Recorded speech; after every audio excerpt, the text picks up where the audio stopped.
Hello, friends. Hope y'all are there.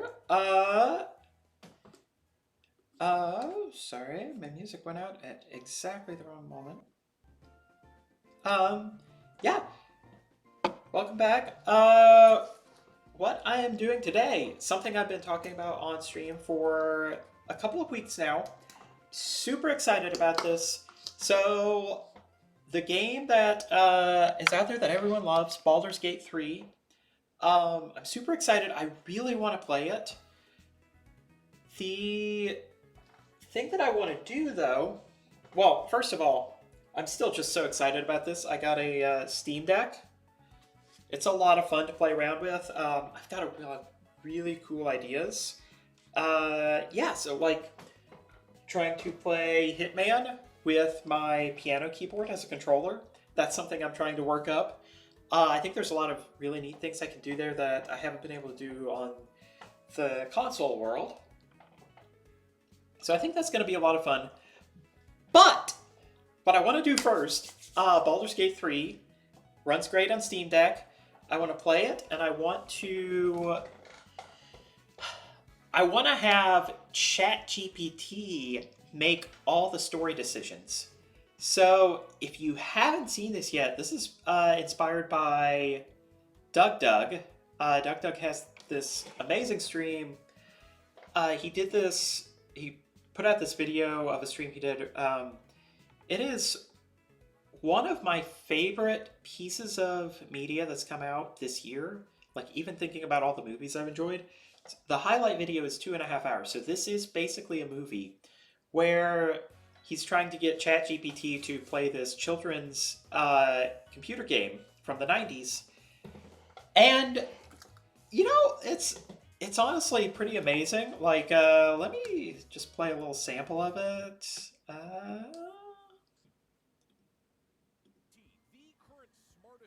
With your tasks, you might get into a good mood and let me know what to do in this perplexing situation. Oh, ma'am, what new? Hi, Tree. You know, I really enjoy a nice piece of Do you guys think we solved the Oh, and YouTube ads. Thank you very much. Okay, so not a great sample to show what we're going for here, but I think what's really interesting about this is like ChatGPT kind of descended into insanity after a while, which was really fun to watch. And I kind of just want to see what will happen if we could figure out the same thing with Baldur's Gate. So I want something that's reusable. So I want to actually build a Ruby on Rails and ChatGPT integration. Like it'll be a locally running Rails app, I think, integrating with the ChatGPT or OpenAI APIs, which I've never done before. So yeah, I figured just like a few exploration streams of some light coding, some looking at the APIs, figuring out how to code this out. I haven't actually done much exploring on how to set up something like this because, you know, software development is something that you do live. Like you don't have one way that you do it, and I figure it's good to cover all the options and just kind of share the exploration process. So with that, I figure the best place to start is probably by looking at the OpenAI docs.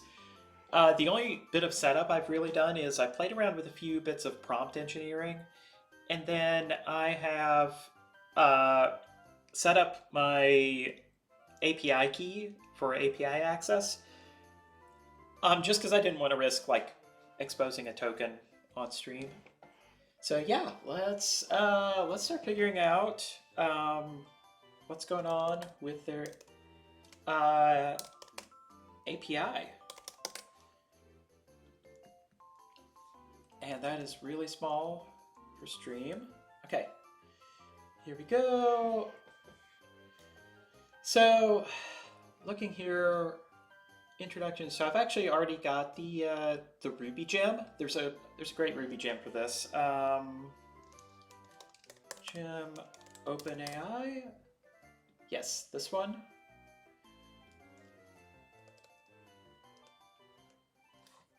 And it's kept pretty up to date. it's last updated within a couple of weeks. Pretty low number of issues and pull requests, so it seems pretty stable. Yeah, so it mostly relies on you understanding the API already. So gonna dig in here. We've already got the authentication set up, making requests. We've got the gem to help us do that. So let's look at these. So we've got endpoints over here, and this is not scaled well. This screen, there we go. That's much better.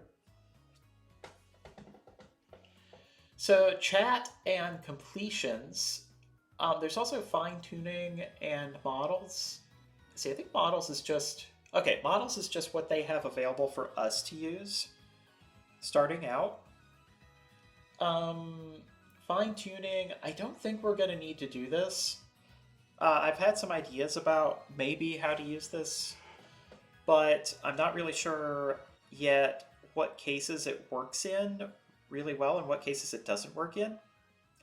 So, yeah, not gonna spend too much time here. The thing that I'm not sure on is the difference between chat and completions. Okay, so they've got guides too, which is really great. Okay. Chat completion. So they talk about the chat completions API, function calling, completions API, chat completions versus completions. I think this is what I want to look at. Okay. So similar to the completions format. Okay, actually, I should probably read these first. So chat completions take a list of messages and return an output. And it's designed to make multi-turn conversations easy. And I did see something about this. So the system parameter is supposed to be like kind of what you set up as the rules. At least that's kind of how I'm interpreting it. So in the DugDug video, he probably would have coded in like, you are Pajama Stam, you're supposed to always stay in character. So I think if we did something like that for Baldur's Gate, we would want to put that here. And then user, I'm pretty sure is that's the prompt, that's what we want ChatGPT to do. And then assistant would be the response that comes back. So I'm thinking if we're following this, each time it goes through, we would have to provide as much message context as we wanted to retain. And that's, if that is how that works, then that's going to be important because ChatGPT, this is how it retains memory, if I'm understanding it correctly. So it would have to have all the messages in its system to know, like, oh, yeah, 20 minutes ago, we encountered this character and they said this. If we wanted ChatGPT to be aware of that, then we would need to include all of that message context. And I'm guessing two things. I'm guessing there are some hard limits that they put in place over how many messages you can send. And then I'm also guessing that it's more expensive to send more messages in a single call.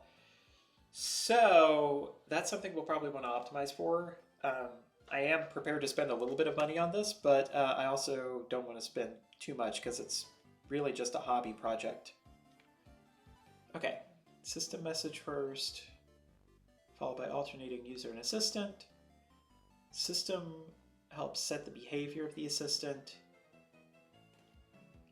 You can modify the personality or provide specific instructions about how to behave through the entire conversation. system message is optional. Okay, so we don't have to add it, but we can. User messages provide the input, system messages are the responses. Including history is important when user instructions refer to prior messages. Okay. And then it's a token limit. So my understanding of large language models is that they have particular ways that they break down sets of characters for processing. Those are called tokens. So it's not necessarily like word count or character length. It's however they break down those tokens. And actually, I think when I was just perusing this Ruby gem, yeah, they have rough token count. And then there's another library you can use to get something more accurate. Okay. And yeah, so we want, or so we have to stay within the token limits. And that kind of explains what was happening in like the earliest versions of Pajama Sam, is that over time the older messages were getting lost. So the model was losing context on what was happening in the game, and then it was perpetually being trained more and more on its own responses, which is why it started getting really weird. And then on another stream, he played a similar game, and DuckDuck programmed his interactions with ChatGPT to be more robust, which was cool. Like, there weren't as many issues with like having to reset code or things like that, but it wasn't as entertaining. So I think that's like a trade-off we'll have to make in terms of how we do that. And then here's like a GPT best practices to learn. Summarize long documents piecewise.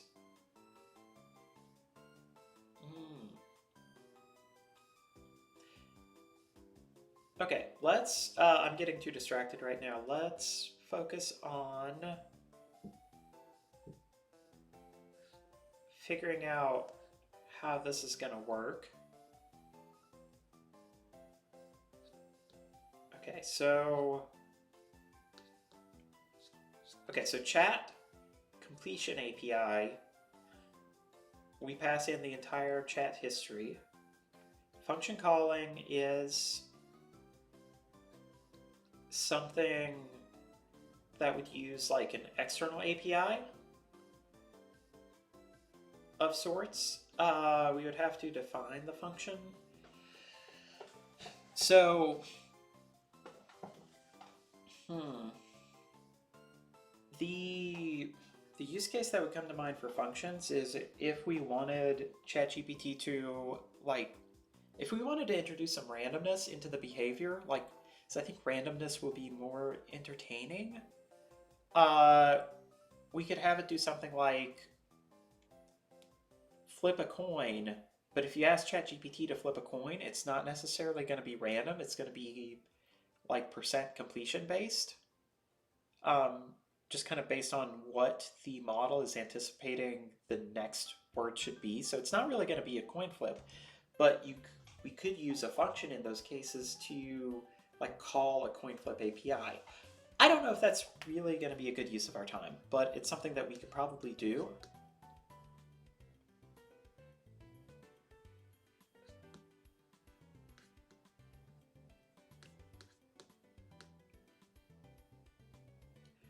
This is funny. Hallucinated outputs. So even if it's not successful in getting a response, can sometimes make up a response. That's pretty funny. Okay, here we go. The completions API is legacy. Okay, so we don't want to use that. All right, so we do want to use the chat completions API. So here are the docs for that endpoint.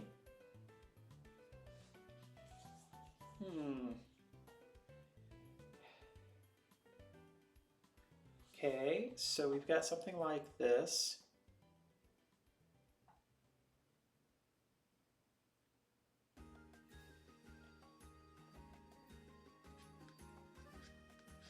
Okay, wait. All right, let's start here. So this is the output. Tells us about it just gives us the ChatGPT's response. Okay. Create a chat completion. So we would do it like this. And this is where, yeah, so this is what we just saw on the other page.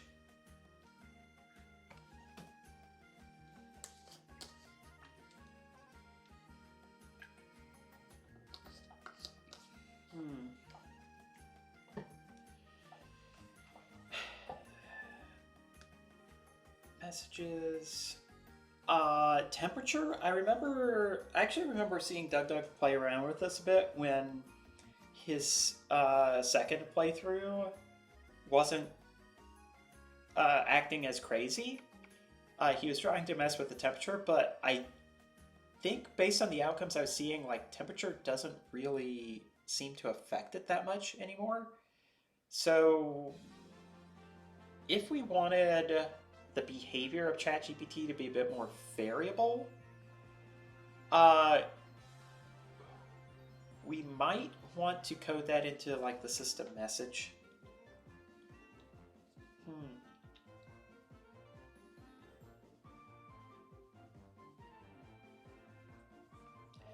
But that's something we should probably play around with a little bit.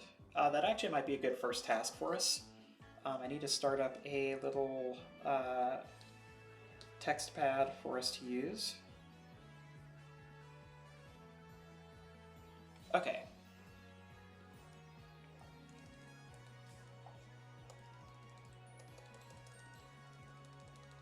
Here we go.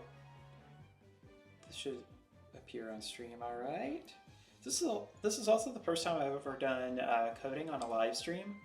So I'm trying to be conscious of things like font size, just to make sure y'all can see it. I normally work with my screen resolution like so small, font size so small that when I share screen with my coworkers, it's a little hard for them to see. Okay, so to try, let's see, we want to experiment with temperature. Okay. And yeah, actually, while we've got this open, let's see, to figure out, how do we store context, long-term context efficiently? And then where do we cut off conversation history? Yeah, these are some things we'll need to figure out. Like, I'm planning to build this as a Ruby on Rails app, so on our side, we can store as much as we want.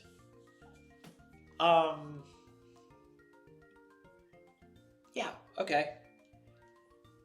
Let's see. Oh yeah, and then I think like it's worth probably sketching out just some basic architecture here. So I've got my drawing pad here. Oh, this is gonna look so weird. Like, I'm not used to, hi. Um, Let me see if I can rotate this image. Uh,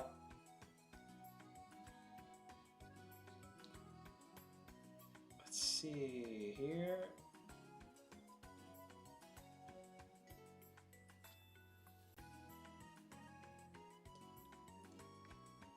Ah, okay. There we go. Okay, perfect. I have to be able to draw when I'm figuring out a problem like this, so that's why I had the paper and the webcam set up. Okay, so thinking about the way that DuckDuck had it, you have your user. See, I'm just going to put a little line here for myself so I know where the top of the screen is. So you have the user, and what he is doing is he has a command line prompt of some sort that he can trigger. CLI.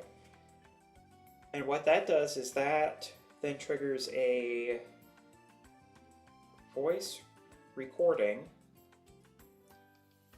where he can tell ChatGPT what he wants. Like, he can just speak it out loud.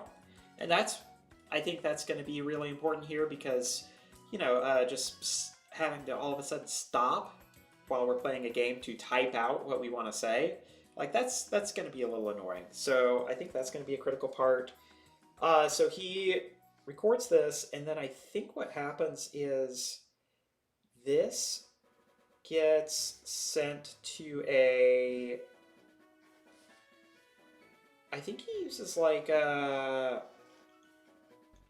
Azure speech to text, which then sends back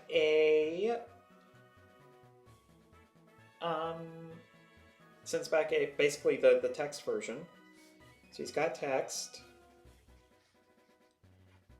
Then he sends that preps the message to GPT.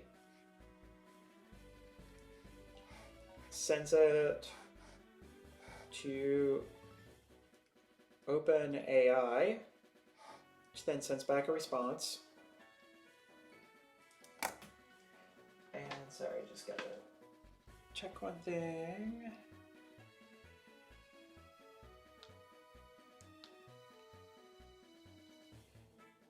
Okay, and then he takes that response, extracts the output,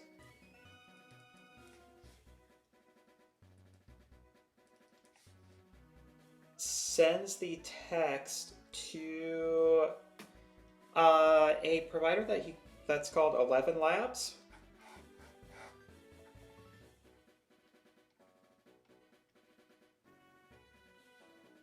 Which does text to speech. That sends back an audio file. And then he hooks that into open broadcast software to play. Honestly, I think we are going to want to do everything up until this part.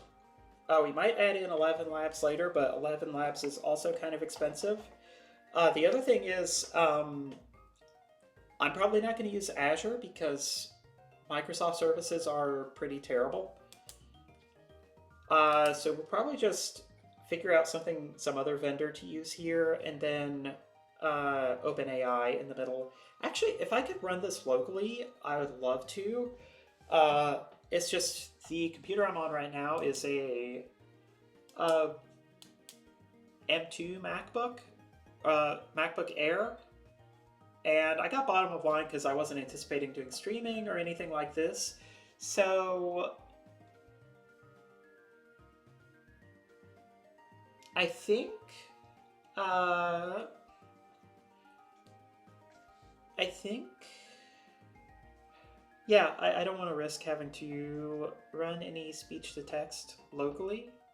I think that would just bog down my computer too much and make it a little too risky. So I'm okay with trying to use a cloud provider here. Definitely want to use a cloud provider here. If I had a bit more beefy of a computer locally to run this on, I would probably explore doing something like a local LLM. I've been looking at Hugging Faces models a little bit lately, and like I want to try that out, but I just don't trust that my computer can run Open OBS and an LLM and a speech to text generator. Like, so I think starting with the vendor versions, like that's a good place to start. If the cost gets to be too much, then we can look at transitioning to something a bit more local. All right, so um, what do we need to do?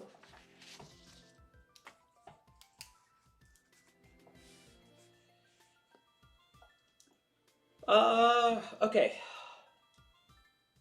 So what is it that we want to do? We want to have a Rails app of some sort, or at least some sort of interface. We want that to be powered by, we want that to be powered by Rails. I'm just going to use a Postgres database because that's what I'm familiar with.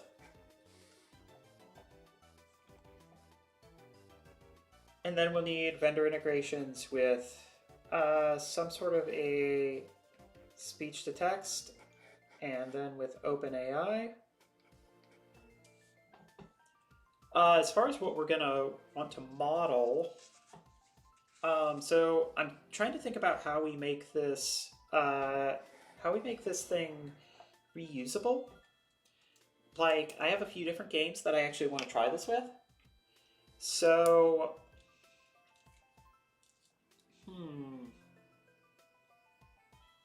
I don't think I want to get too granular with storing information in the database. Like, I don't want to break it down by game and then play through. Like, I think I just want to have I want to be a little bit more freeform with that information. That kind of comes to mind because I've also been pulling some Twitch data lately just to play around with what they have. So that's like, my mind right now is thinking of like game and streamer, camera's off, in relation to like a video or a stream. And I don't think I want to get that granular. So I think data model wise, what I want is, I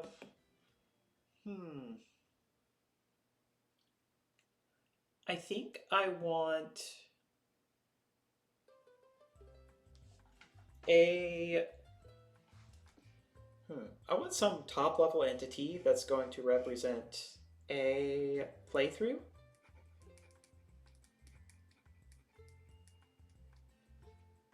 This could also be like like a conversation. You know what they say, the two hardest problems in software engineering are caching, naming things, and off by one errors. So yeah, we'll have a playthrough, we'll have something to represent this top level entity because we want to be able to preserve context and configuration across multiple sessions because it's going to take multiple streams to play Baldur's Gate, and I want to be able to retain that history. So we'll have some top level entity here, and then we'll want to store our system message because that's the that's what tells ChatGPT how to behave. So system definitions.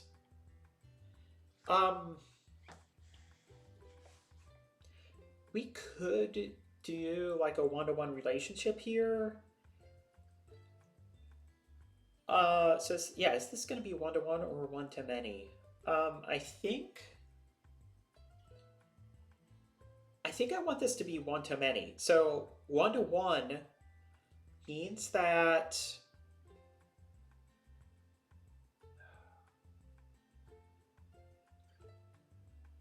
well, it actually just comes down to how much data we want to retain.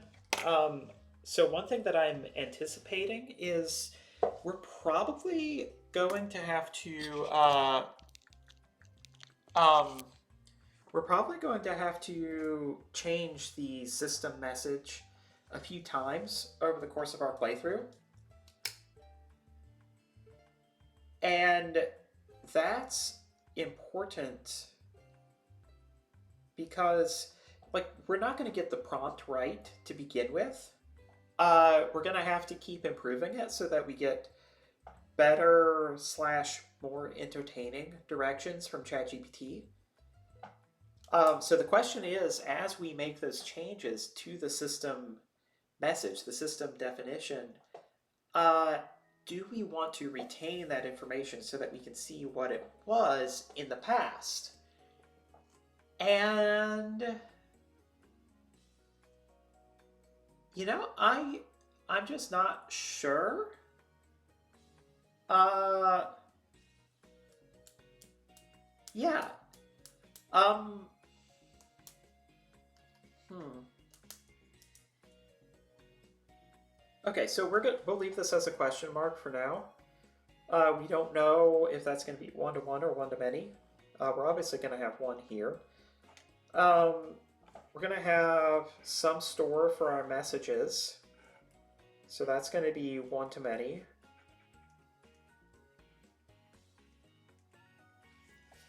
And then we have to solve for long-term context retention. And here on the ChatGPT website, they actually, in this best practices page, they have a few recommendations here for like basically making sure that we get all the right information down. So GPTs have a fixed context length. They cannot be used to summarize a text longer than the context length minus the length of the generated summary in a single query. To summarize a very long document, such as a book, we can use a sequence of queries to summarize each section of the document. So,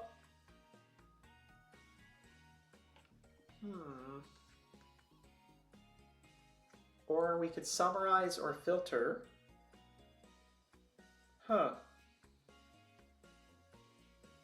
So, yeah, I'm thinking we could have like a separate conversation setup, like a separate system message that is used to basically tell ChatGPT, like we feed in a response, like a set of messages, and then we say, hey, take this and summarize it in a way that you can remember later. Or tell us if it's not relevant and if we should throw it out. Now that part I'm not entirely sure about because I don't know if we could get the response consistent enough to be able to extract that from the response.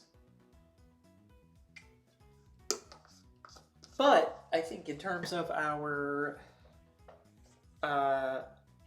data model, I think that's going to be important.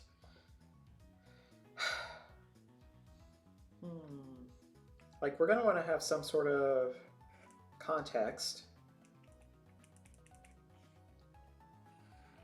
And it'll be one playthrough to many contexts, or one conversation to many contexts. The problem is, how are we going to efficiently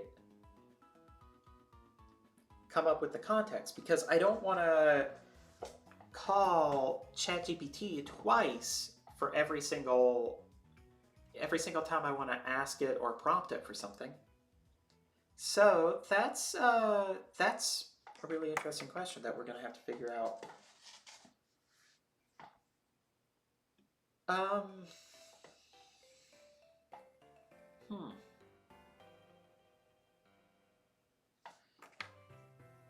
Well, that's something I think that we could probably play around with a bit. Doing the coding will probably be fairly straightforward. So yeah, let's go ahead and do a little bit of coding, a little bit of actual coding. Switch over monitors. Okay. New terminal. Yay, and that is super small. Okay, perfect. And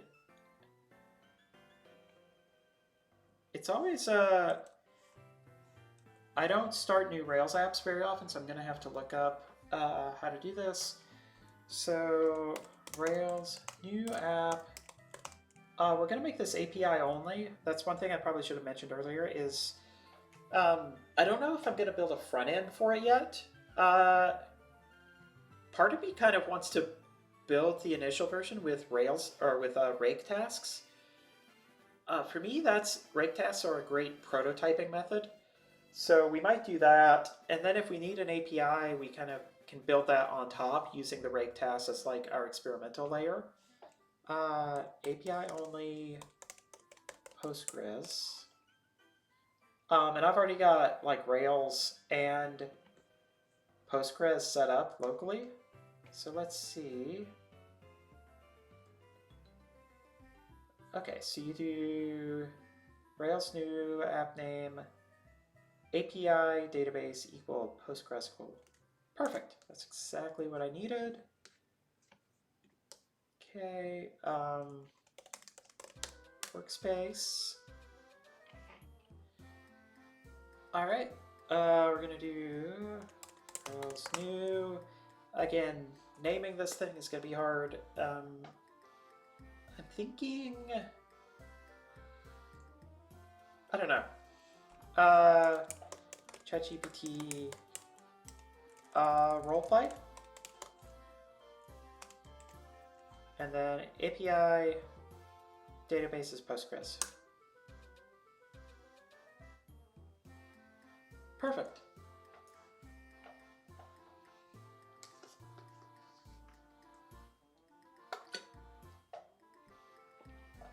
Okay, now code ChatGPT roleplay. Very nice.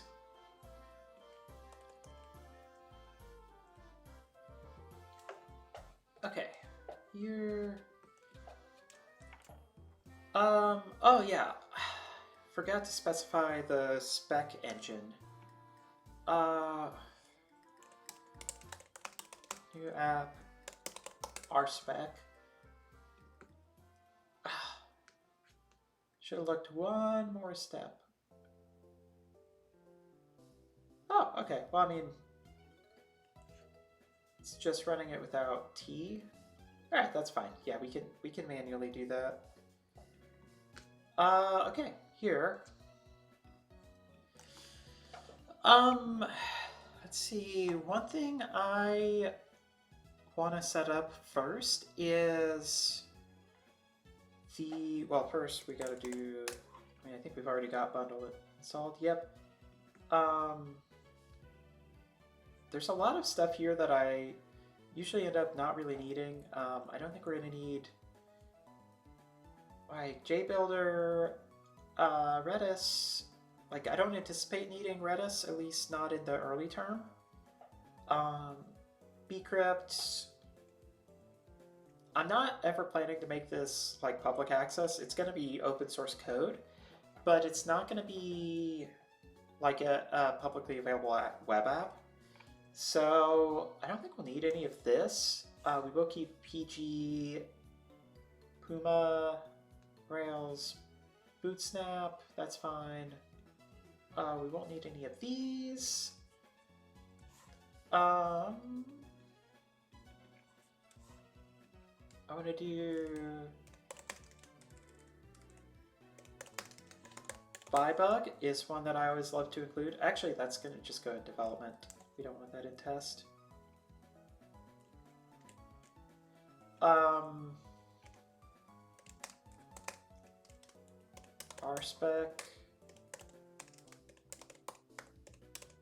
RSpec Rails. Cool. And then how do we set up RSpec again?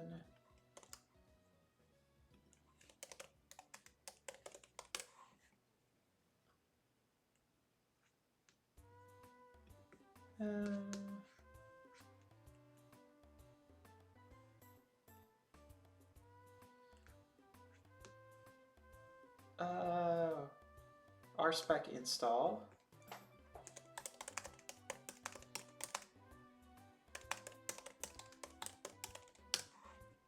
Here. Okay, so we've got that, and we can delete the test folder. Temp folder, that's just a bunch of keep files, storage is keep. Okay, yeah, that all works. I don't think we're in any public. Log is fine. Libtasks, keep that there's a placeholder. There, config.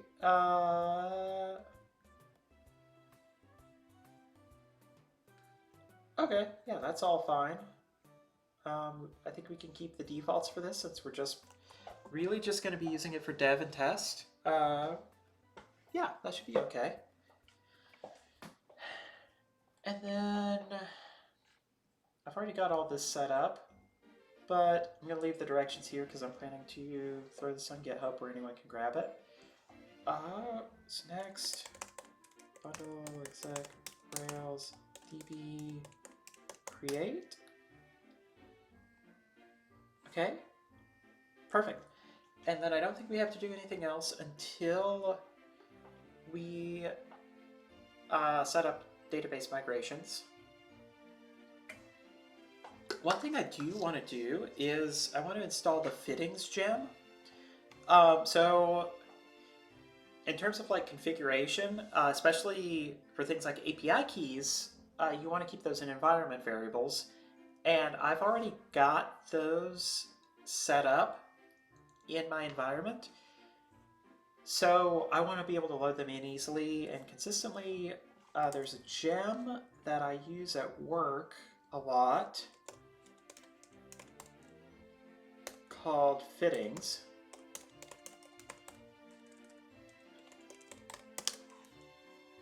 And it is open source, which is very nice.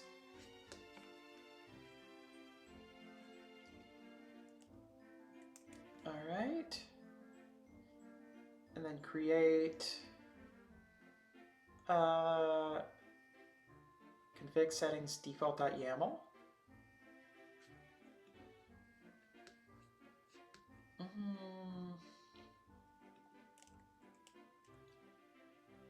Okay.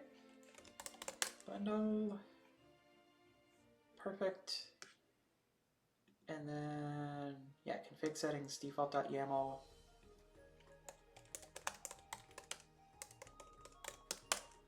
Touch config settings default.yaml. And then add this to environment.rb before initialize.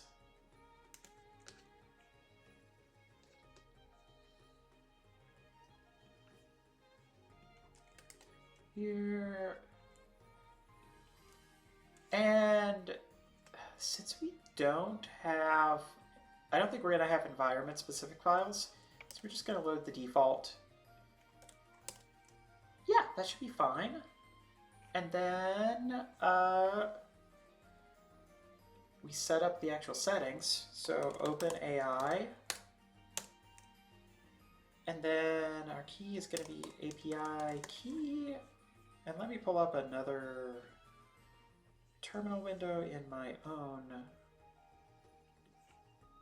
window, just so I can see what this is. I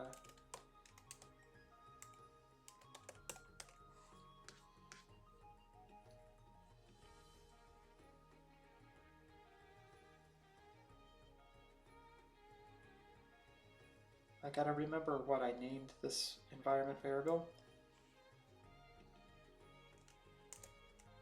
OpenAI access token.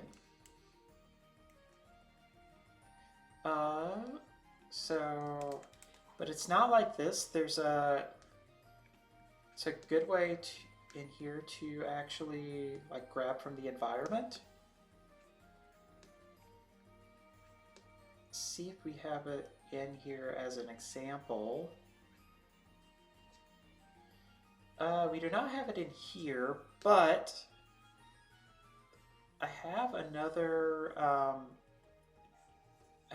local app that I can check it on.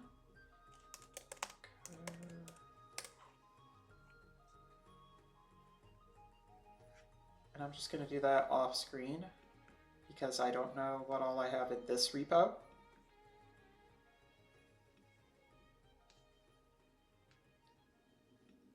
Okay, perfect.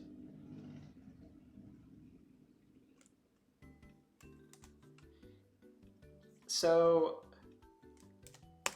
what this is it's a basically it lets us interpolate a bit of Ruby code into our YAML file. So here, obviously, I was doing something with Twitch, but get rid of that. We'll say it's our OpenAI access token. And if we don't have it set, honestly, we just want everything here to fail. So we'll do this, and then we'll just verify that it's set up correctly.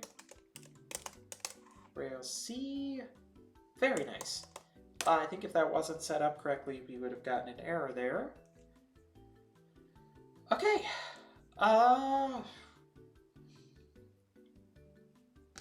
What else do we want to do here while we're doing some initial setup? We should probably update the README, but I'll do that off stream. I don't think anybody really wants to see me writing a README. I am gonna take a break for a quick moment just to go feed the cat.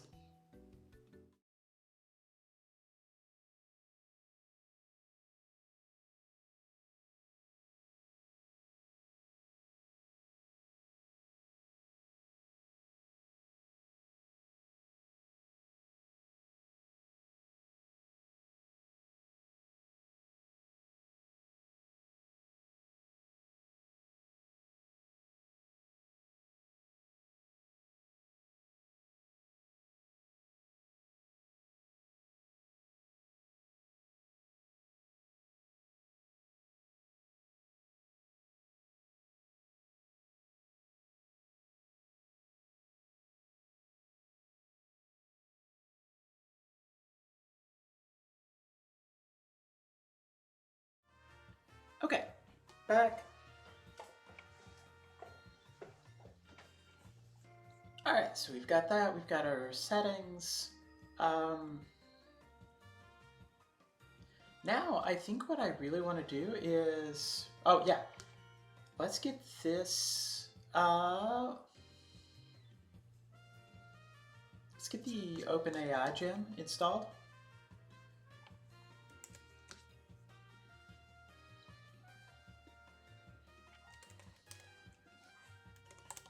Bundle.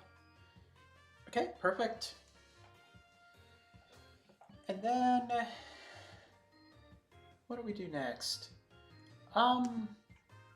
let's actually just see if we can get together an example of like a super basic rake task that sends a message to ChatGPT and then prints out the output.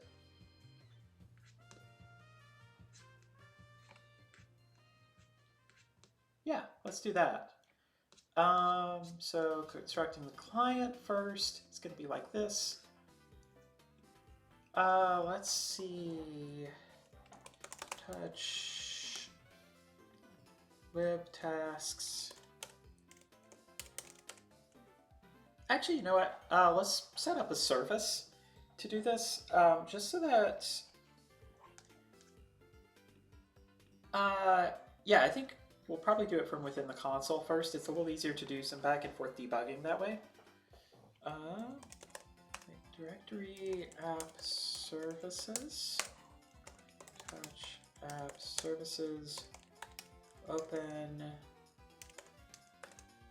AI service here.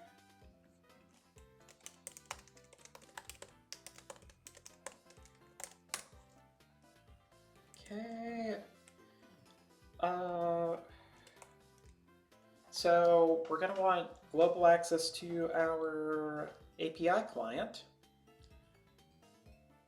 So we'll do private client, and what we'll do is we'll instantiate it like this.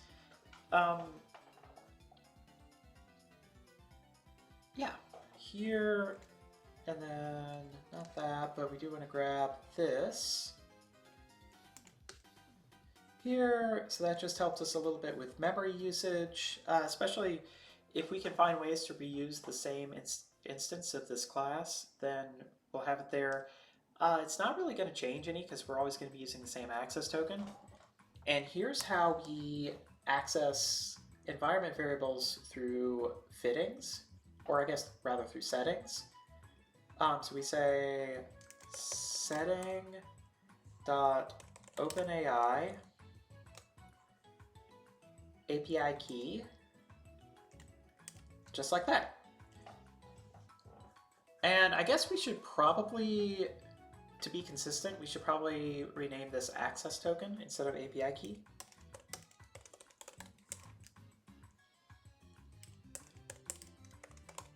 That way we're consistently named across our environment variable name, our setting name, and the parameter name here. I don't think we need an initialize.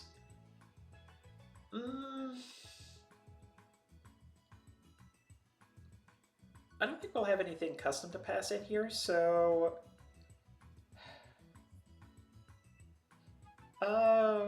let's just say get chat completion message. All right, so what we want to do here, we need to figure out how the Ruby client implements chat completions.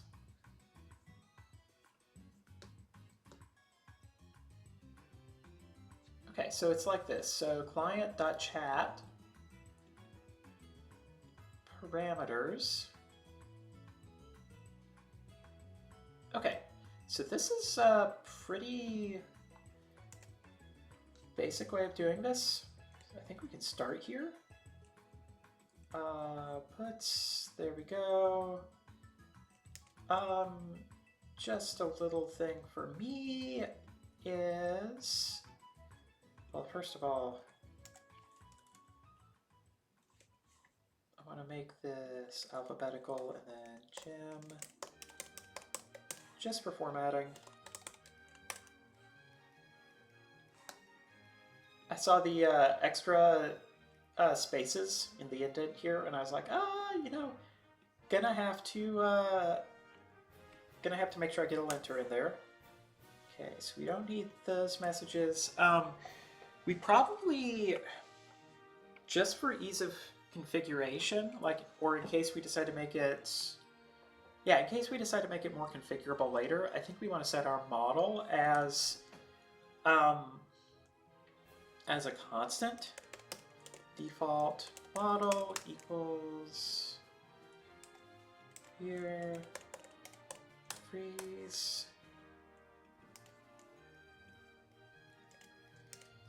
Okay. And then, I kind of want to try including a system message. Actually, let's just do this, just for giggles. Let's have a user message, and let's have a system message, because I kind of want to experiment with what the system messages do. And then we'll do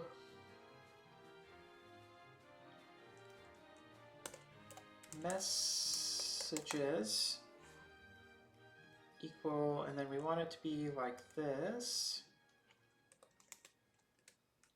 Something like this. Yeah, that'll work.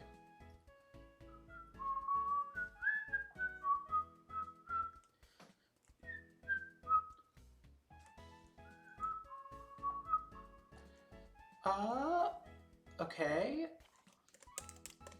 And we want the system message to be first. So we want to make the system message optional in this method.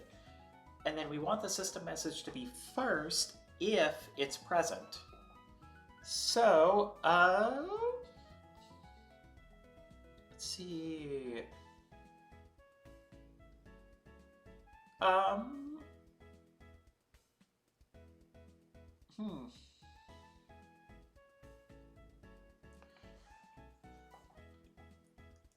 Let's see.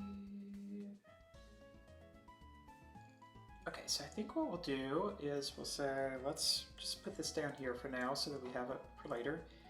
Equal system message dot present question mark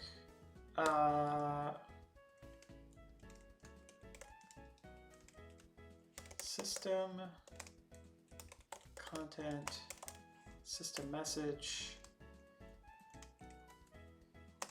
else empty array. So what we're saying, we're using a ternary to say, okay, if this is here, then we're gonna initialize our messages array with the system message as the first message. Otherwise, we're just gonna make it an empty array. And then we're gonna say messages, no matter what that is, we're gonna append this message, which is gonna be our user message.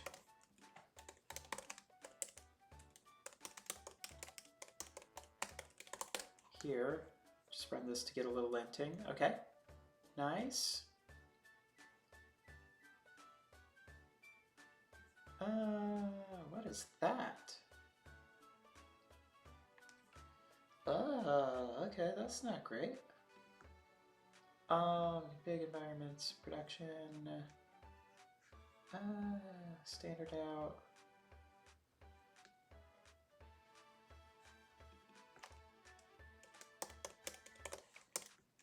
I forgot that it doesn't do that on initialize. Okay, perfect. We're all good there. We've got this. All right, now, let's see if we can spin it up and actually use it. We've also got temperature here. You know, I think I have seen some folks who have tried to use temperature and it doesn't seem to make much difference. But let's set it up so that we can play around with it a bit. Defaults to 1. All right, so let's make that our default. 1. Okay. So we're gonna put that there. And then let's just give this a shot. All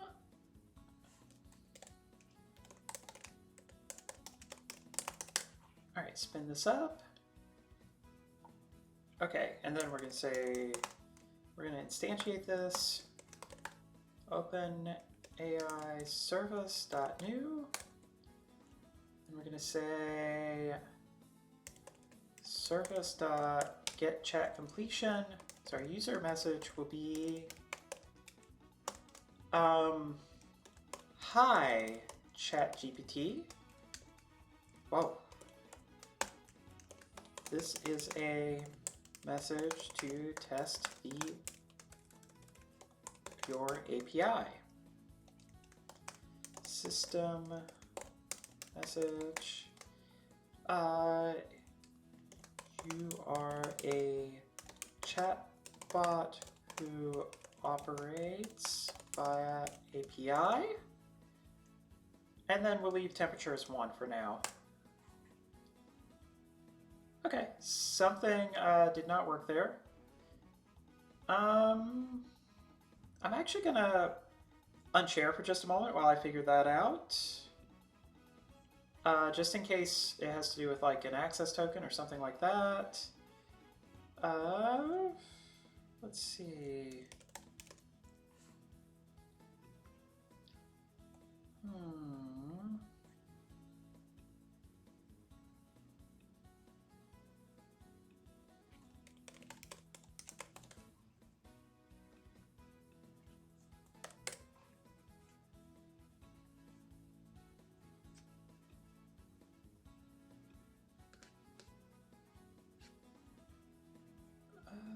Okay.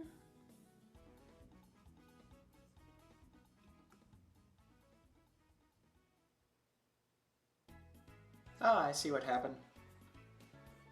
But just a moment, please.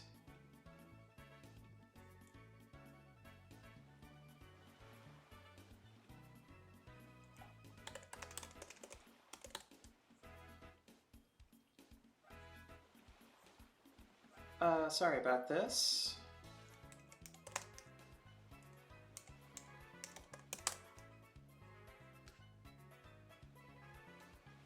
What's the difference between a user and a system message? So I'll pull up the documentation again in a second. The user message is supposed to be what you're prompting ChatGPT for, and then the system message is supposed to be like a it's supposed to be a set of rules that the model is supposed to follow. So you can, if you have any like specific behaviors that you want the model to go through, then you define those in the system message, and then you define your actual prompting in the user message. So let me actually pull that up. And I actually just, sorry, I had to do a little something there. In the output from that error, it was actually had my access token, so I had to go create a new access token and then revoke the old one, just to be safe. Okay, yeah, let me switch back over to my screen. So, where is it? Here. So the system message helps set the behavior of the assistant, and then the user message provides the basically what you want the assistant to respond to. And in this case, I think the way we're going to model this is as we're doing things like setting up roleplay characters, we're going to use the system to kind of define the traits of that character, and then the user messages will be us feeding in specific inputs to say, okay, here's what's happening in the game or in the story. What do you want to do? Okay, so let's try this one more time. Actually, so what was missing here is I missed actually assigning that to a variable. Yeah, no problem. I'm still learning ChatGPT API stuff as well, so this is all like fairly new for me. I'm gonna do this again, but I'm actually going to run this off screen just in case it leaks my API token again. I really don't want it to do that.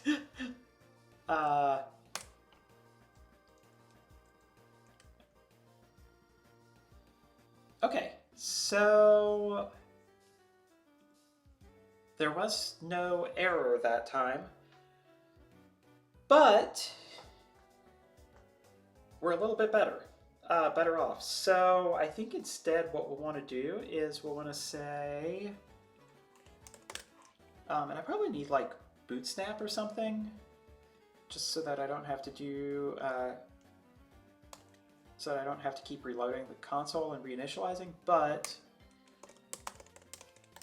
response, and actually let's also just put, let's make parameters here, and then log this out. Parameters, yeah, and then puts, let's do actually something more like response here. Okay, yeah, let's try that. I imagine there's some error in here that I wasn't accounting for. Here. Ah, incorrect API key. Oh, well, I know what happened there. I set the new key in my environment, but I did not reload my shell.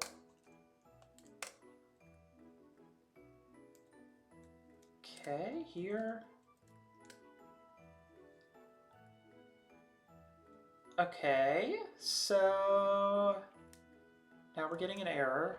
So our parameters are model, messages, system, role is system, content.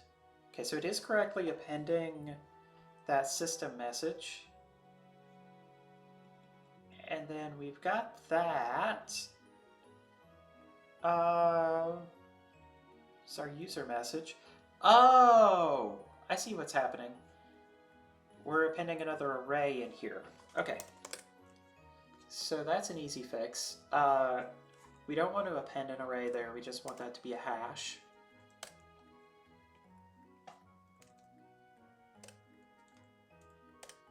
Here.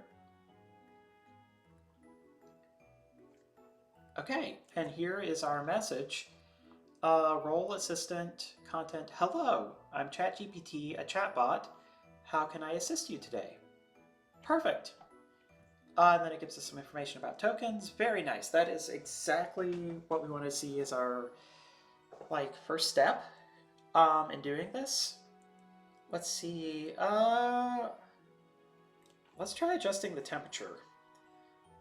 So going back to here, the API reference. Temperature between 0 and 2. Higher values make the output more random, and lower values make it more deterministic. So let's just play around with that a little bit and see what happens. Temperature 0.1.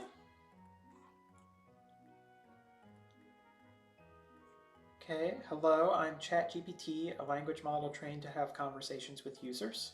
How can I assist you today?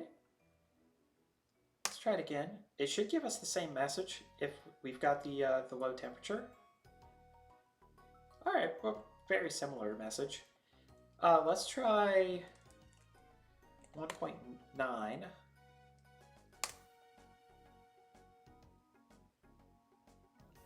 Here. So that's gonna introduce some delay, it looks like.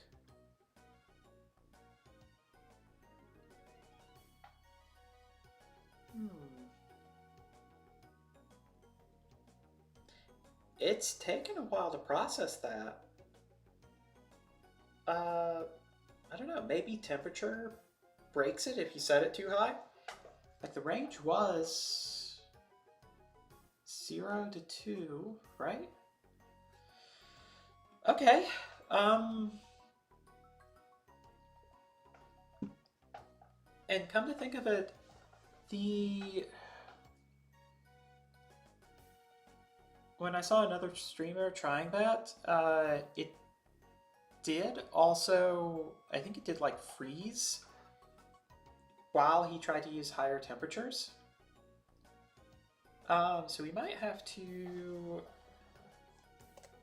close that out. Let's try it again with like 1.2. Just see what happens. Alright. Not bad. Like, what's the breaking point? Hello, I'm glad you're here to test the API. How may I assist you today? Okay, that's a little different. Can we go up to 1.75?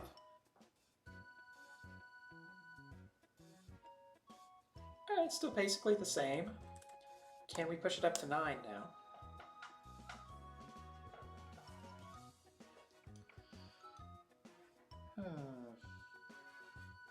Okay, I think 1.9 breaks it. Let's see about 1.8. So I think 1.8 is probably the highest that we can go. I know it's officially documented to go up to 2, but I don't know if I believe that, given that it breaks. So I'm just going to put a little note here.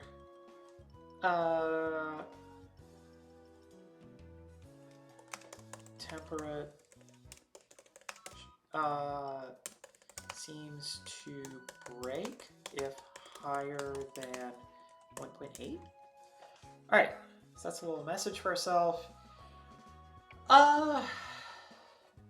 Okay. And then ultimately, I think what we want to do is we want this method to be something more like, well, first of all, we do want to return just the content of the response.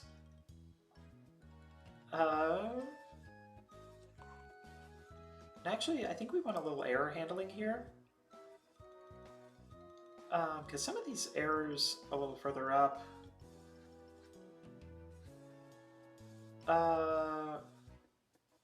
like here, these didn't raise exceptions.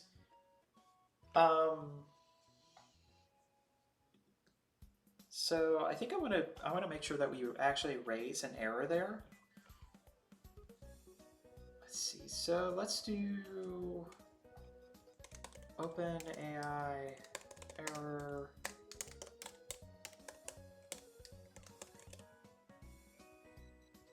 All right. This just give us a nice little error class to use.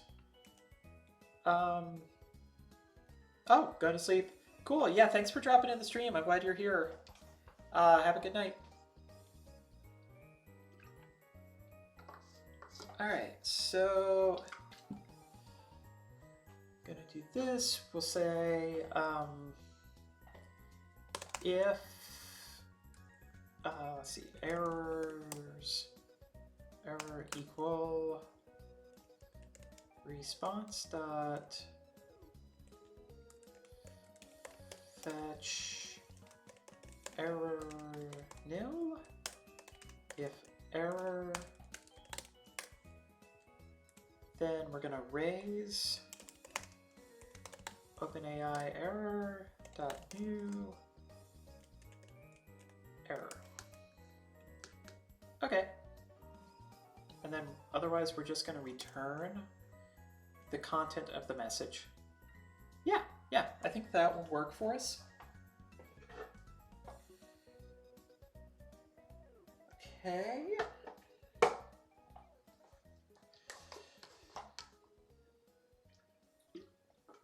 And then I think we have to model... Oh, yeah, thanks for the follow, too, IDA. I hope that's how I'm saying your name. Yeah, thanks for the follow, appreciate it. Thanks for dropping into the stream.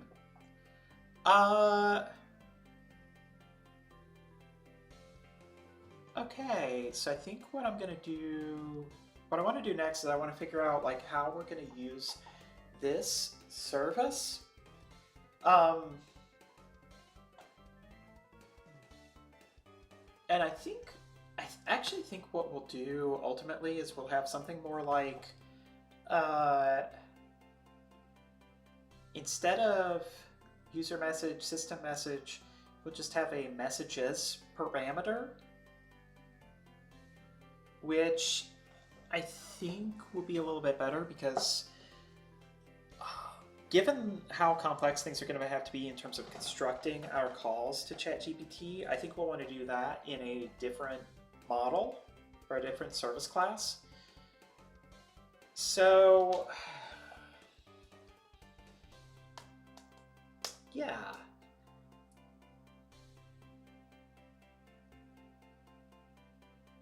So what do we want that to look like? I think ultimately, the other thing is we're also going to have to pass in the responses. So if we look at the examples here, we're going to have to pass back the assistant responses that we get. We're going to have to do that for a while. And then, yeah. So I think what we do here is we pull this out and then we say messages and just make that a more generic parameter.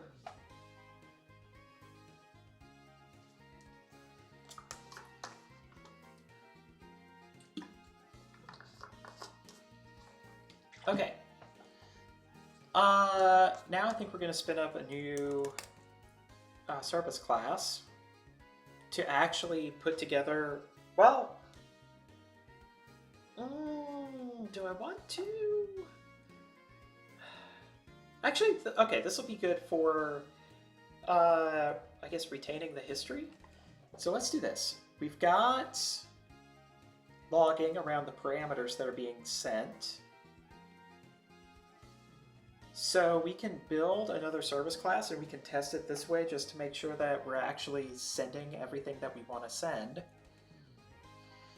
So let's touch app. So the way that I'm thinking about it is we build another service class that constructs our messages, and then even though we're not going to be storing it in the database yet, we'll store it in memory, and that'll give us a good way to test that we're getting some of our implementations right before we actually start building the database model itself. So app services, let's see, this is going to be character chat service. I don't know, I really do hate naming things. Character chat service. Okay, and then here we are going to want to initialize. I don't think we need to pass any params, but we do want to set messages equal to just an empty array. We want to be able to access and update that as we're going, so we'll want accessor messages, so that way we won't have to type the variable sign there. Let's initialize our OpenAI service.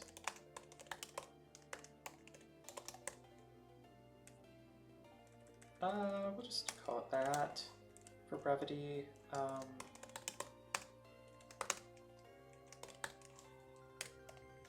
New, okay. Yeah, just having these smaller encapsulated pieces of code will help it make it easier to test and all that stuff. I really, like when we actually get into writing specs, I really don't want to have to write web mocks for every call that we make to ChatGPT. So I think we can test the ChatGPT calls here, and then in every other instance where we call that, we can just stub out this service instead. I think that'll be a good way to do it. Okay, so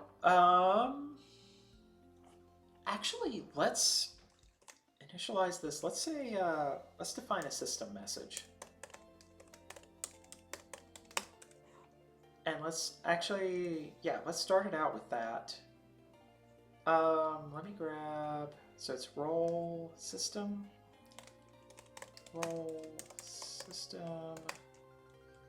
content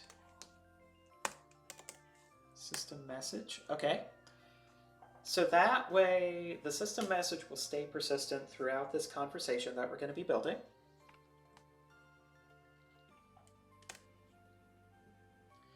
Then what we'll want to do next is we're going to say response, and I guess we'll put in like prompt, or I guess message singular is probably the way to go here.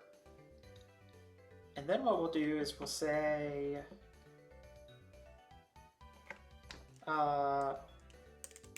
messages. So the first thing we're going to do is we're going to append this new message. So role user content message. Then I want to log in here just to see token counts. So here, token count. I want to make sure that we can reliably estimate this. So here, and the OpenAI gem we saw earlier had a neat little built-in method for that. Rough token count. Okay, so do they have any better documentation on this? Your text.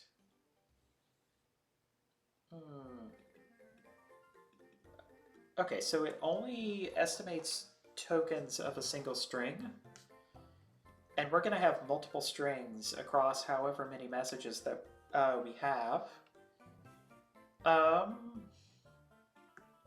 Okay, so actually let's do a new method.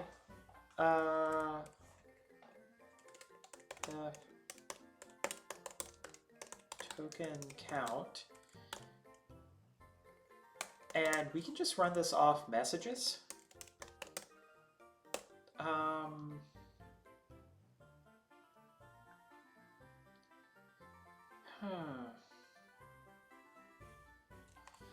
So we want to map over this array here.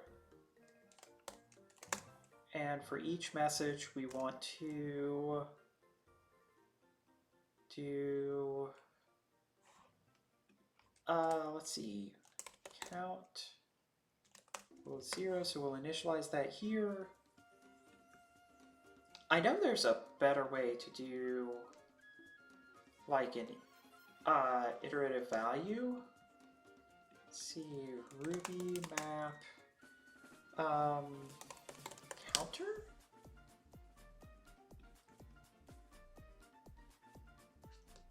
So that's for getting an index of what you're doing.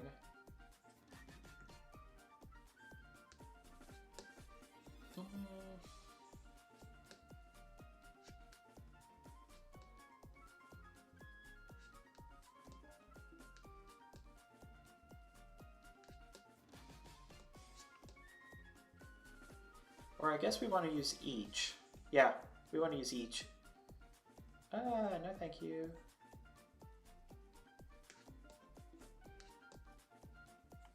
Okay, yeah, we want to use each. So we'll do each count plus equal, and do OpenAI tally.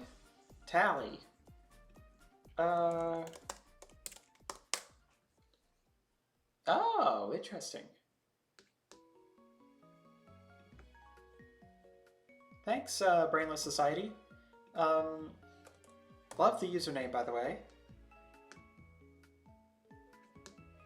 Let's see. Tally. Okay. I don't know if that's quite what I want, because unless we can pass a custom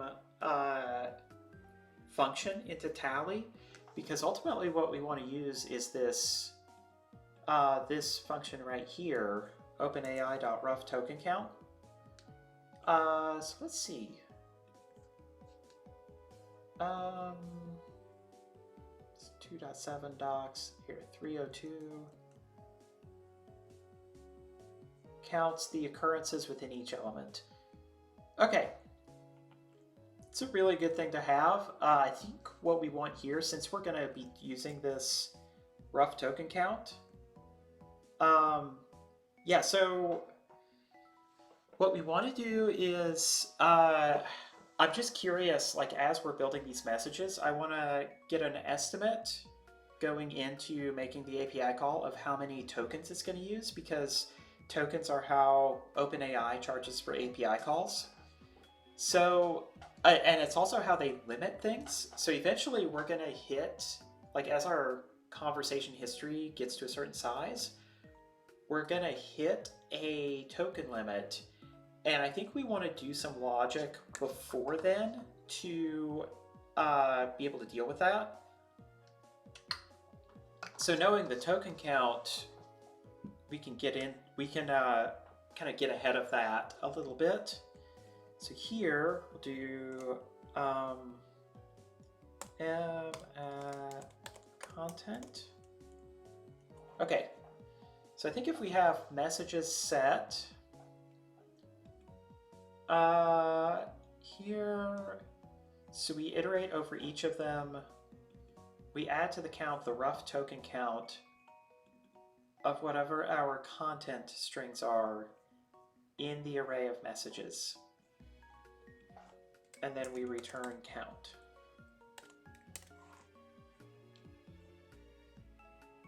Okay, yeah, and let's actually just try this before we even make any API calls. Here, so we'll do service is character chat.new system message. This is a token counter system example. Here, and then service.response. How are you this evening? Here. Okay, so that's not quite. Oh, dummy me. Gotta actually fill that in. Here.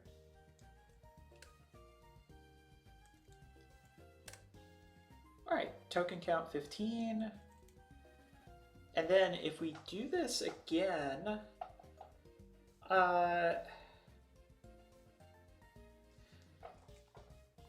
let's see. So now we're actually appending to this messages instance variable. So we should be able to retain some history. Is the square root of pi. Token count should be much higher. Okay, yeah, that tracks.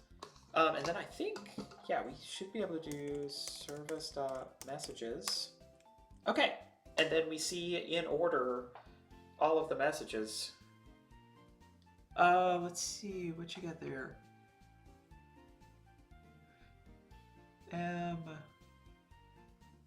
Oh yeah, yeah, we could do that too. What's, in that context, what's foo? Oh, foo is the open API method. Yeah. Oh, so it's the triple star is the method? That's pretty cool.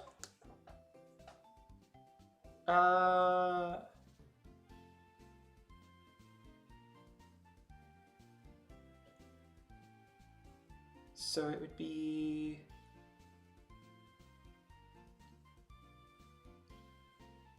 Okay, let me just do that. Actually, comment out this. So we would do something like messages.each m here, and then we do triple star m.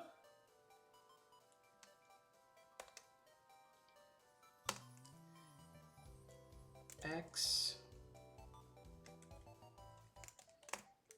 Okay, and then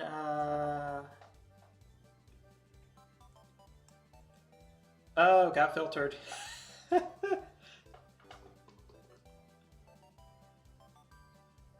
Mm, that makes sense.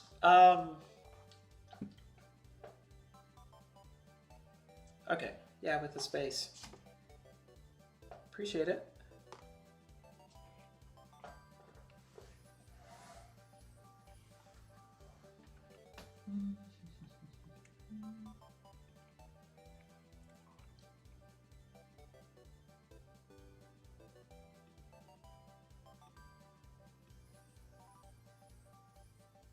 Okay, messages.sum. Okay, that's the function there. Oh, no, thanks. I appreciate it. Like, that's gonna make this so much easier. Like, I think I use each a lot and I use map a lot. I actually don't use sum a lot, which is why, like, it just absolutely did not come to mind. Let's see. Messages.sum. Okay, yeah, that does make sense though.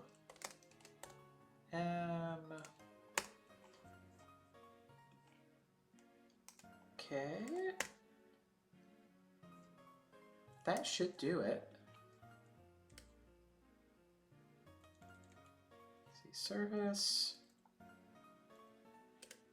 Here. Okay, yeah, that does it. Awesome.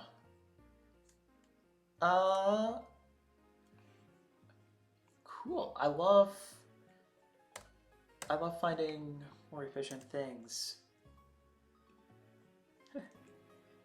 Sometimes the basic functions are all you need. Okay, cool. So we've got that. I think the token limit is really high. Let's see. I wonder if we can find the actual token limit. OpenAI chat completion token limit. 4,097 tokens. Okay. Let's see. Max tokens. 4,097.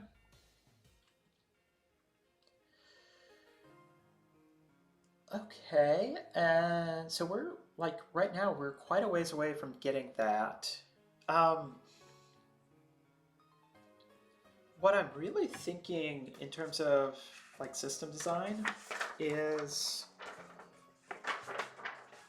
well actually yeah, I'll do it here. So I'm thinking we have the running set of messages. Wow, that's a bad thing. We have a running set of messages. And I think each time we get a response, what we'll want to do is count up the tally of tokens, which I think we get that from the response token count. And then we'll say, okay, if we're getting within like, I don't know, 500 tokens, then I think what we'll do is we'll say, internally will generate a new ChatGPT request to summarize.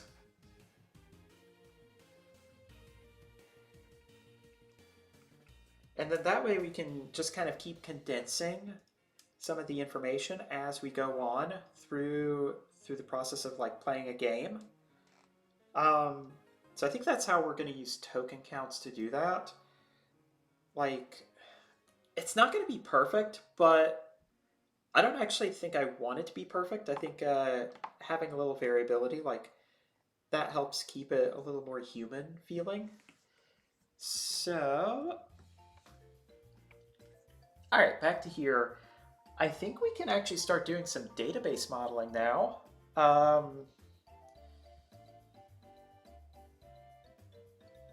So yeah, let's do. I am a terrible programmer in that I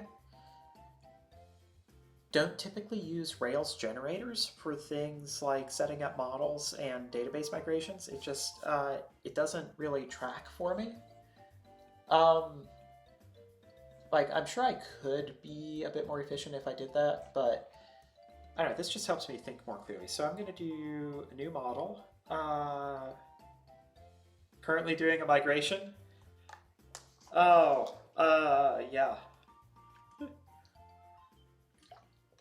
I know one of the systems that I work on, we have a shared database that's coworker left me his ticket. It's like I do not like it. I'm Yeah, yeah. Oh, yeah. I'm doing that with some stuff like well, I really like how my coworkers tackle things. But when you're at a company that has 10 years of history, there's going to be a few people before who have done things the way that I don't like them. So, yeah. Yep. Okay, let's see. Here, new model class. App. Models. So I think the top level entity that we kind of manage everything through, I think I'm going to call that character. I will probably regret it at some point, but I think it makes sense. Application record. Okay, and then I also just want to use this to like scratch out the fields that we're going to want. So ID, that would be auto-generated. Timestamps. Name, we want that to be unique. Because that's just how I'm going to keep track of them. I don't know. I feel like that might be all the context I want for the character model. And then as far as like relations, I think it's gonna have many messages. I still haven't decided.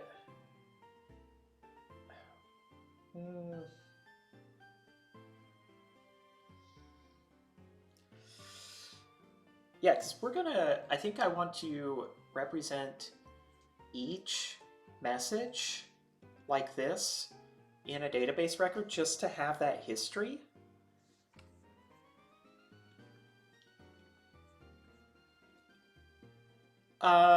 The only thing that I'm not sure about is system. Like, I'm not sure if I want... It's basically going to come down to, do I want to retain history if I am ever going to change the system message, which I have to imagine I'm going to change the system message because I'm going to run into things as I'm playing the game where I'm like, oh, ChatGPT needs a bit more clarity on how it should behave in situations like this. And I want to codify that into the system message. I'm just not sure if... I'm probably overthinking it. One system message. yeah, we'll just do it like that.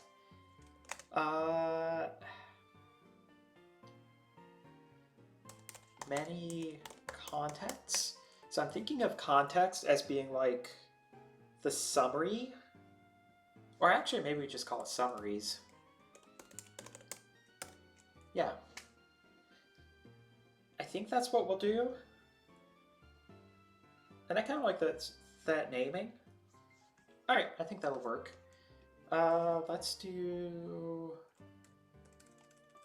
here message.rb system message and then summary. Okay, that will work. Message summary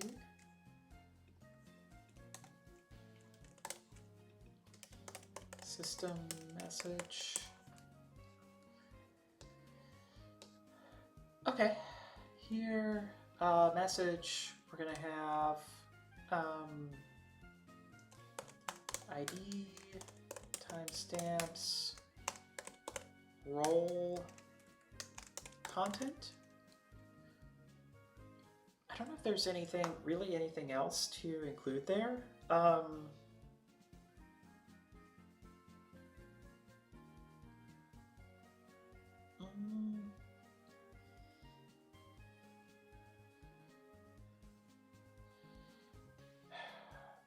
Part of me wants to include maybe something so I can see where like, if we're gonna cut out older messages when we get closer to the token limit, then I kind of want to see where it cut out, but part of me also doesn't. Like, I don't feel like I'm gonna understand how ChatGPT is interpreting the prompts enough to know how that information would be helpful when it actually comes around to me needing it. So I think for now, we'll just leave this at these 4 fields.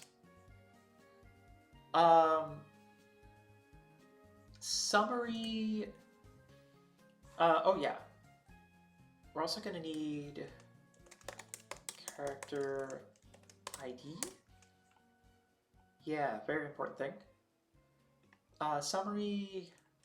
We're also going to need character ID,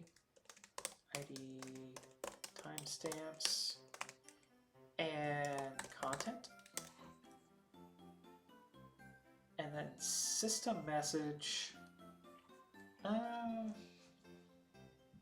See, this is kind of where I'm waffling a bit. Like a system message, if we are just doing a one-to-one relationship, then I might as well store it on the character model.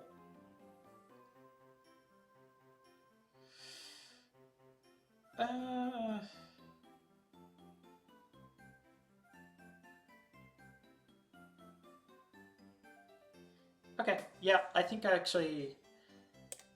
not going to bother creating a new database model for that. I'm just going to store it here for now. System message. Okay, yeah, this is a good place to start. Now we can do this. Create characters. Here. Timestamps. So we've already got ID, timestamps. String name. Unique. True. I think that's how we do that.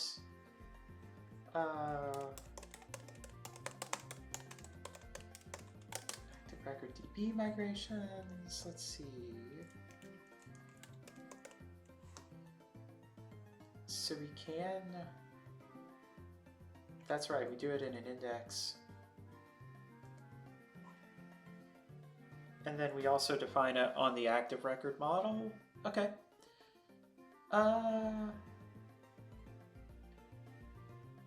Alright, that's good. I don't do a ton of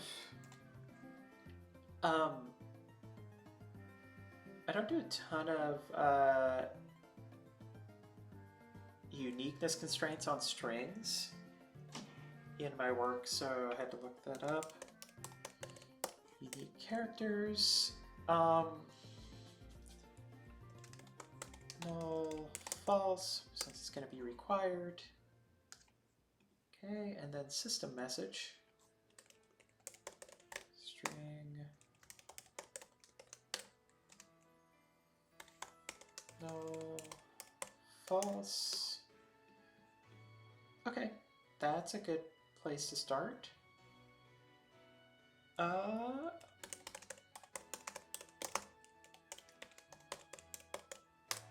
DB migrate. Okay, we've got a table.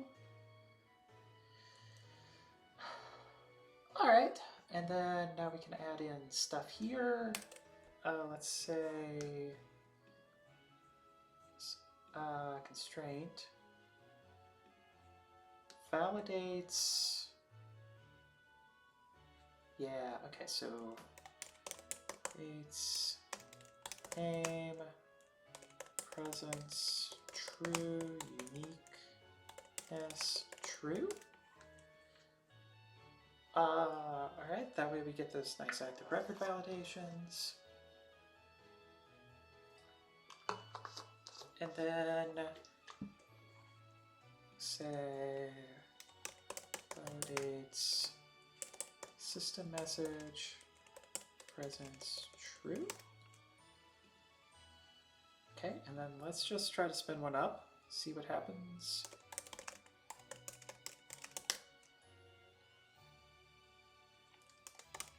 Character.create name test character system message test system message. Perfect. And then if we do that again, name has already been taken. All right, exactly what I wanted. Okay, let's do messages next. Create messages. Here. Right. Let's see. T dot big int. Character ID. False. And then we also want to add a foreign key index on that in a minute. Timestamps role and content. String role null false. String content false. Okay, perfect. And then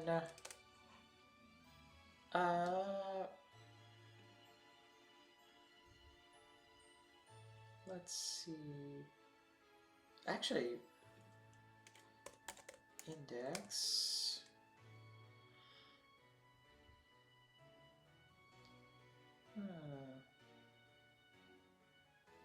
Okay. Add index. So we do add index after generation of the table.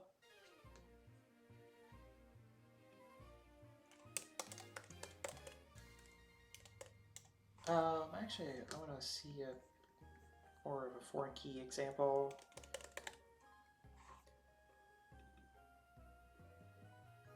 Oh.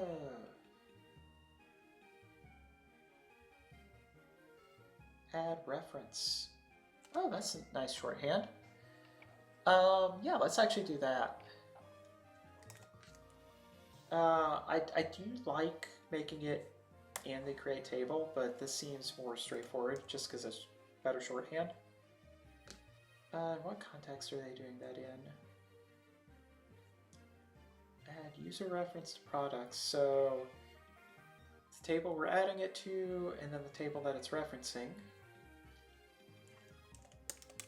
Messages, characters.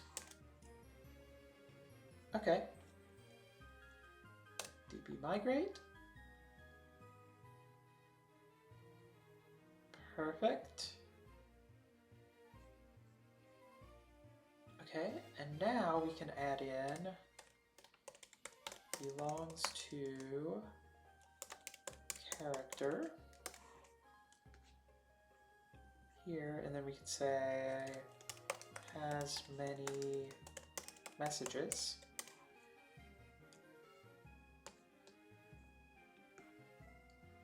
Okay, and then I also want to add in a validation. Validates role inclusion. This is going to be, so we're tracking system messages elsewhere, so this is going to be user assistant. Okay, let's check that. Here equals character dot first messages dot create role user content test. Ah, interesting. Unknown attribute character ID for message. So I messed up the migration somehow.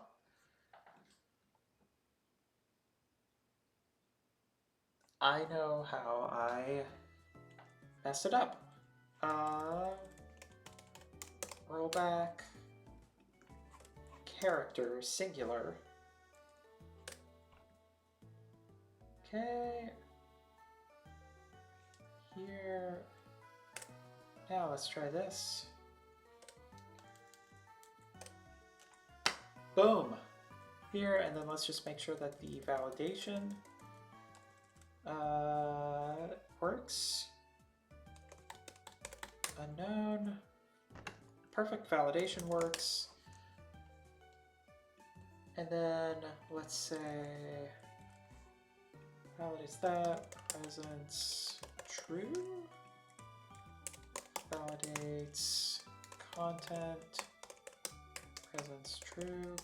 Perfect, I love it.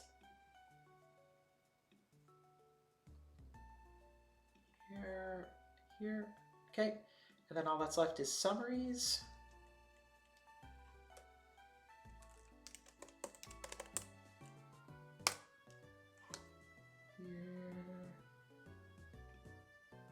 Then we're actually going to want to reference this a bit. Here, summaries. And then what fields did we decide we wanted in here? Just content. T.string content false. Migrate. Okay. Then we'll say validates content presence true. And then belongs to character.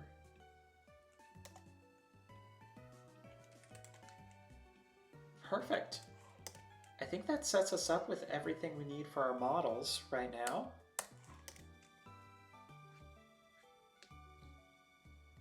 Here, close that, close that. Character, you can close out all this. Okay. Now to work it into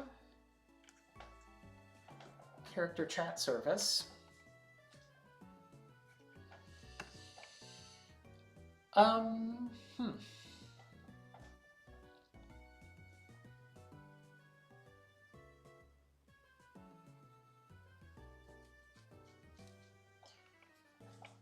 there's a few different ways we could do this. We could have an independent service class that looks at the messages and basically that constructs all of the messages that are going to be the input here.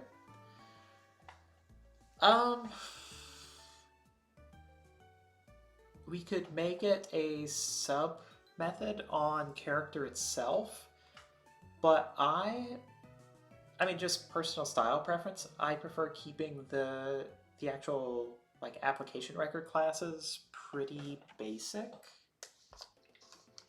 Huh. But one thing is that we're not going to have to... So here, just for the purposes of testing, we were tracking all of our messages here, and we don't have to do that anymore.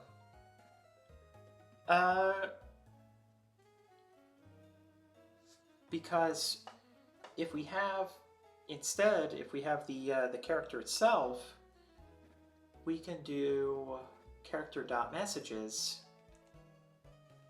and then from that we can construct the same thing.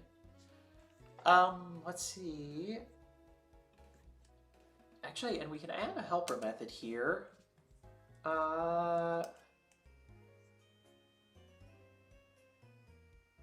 Actually, I don't know if we need a helper method. I was thinking of like doing something like def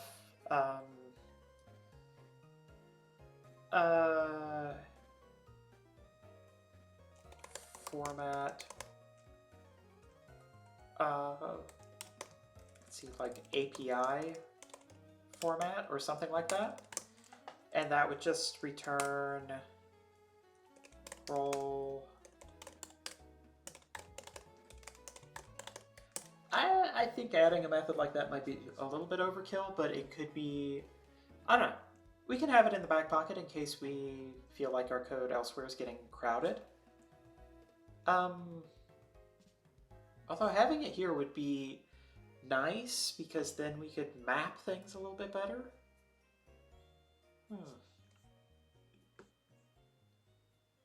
Oh, we'll see. But what I am thinking is, I'm thinking we'll initialize this with a character instead.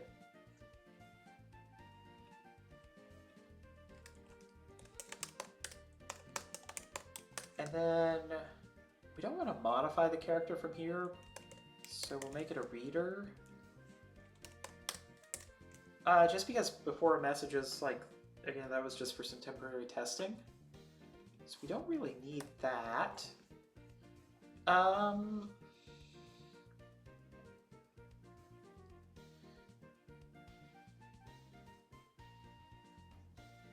So I think what we'll want to do next is we'll want to say...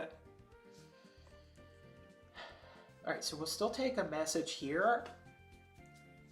Like, I want to keep this method super simple, if we can. So we can do something like...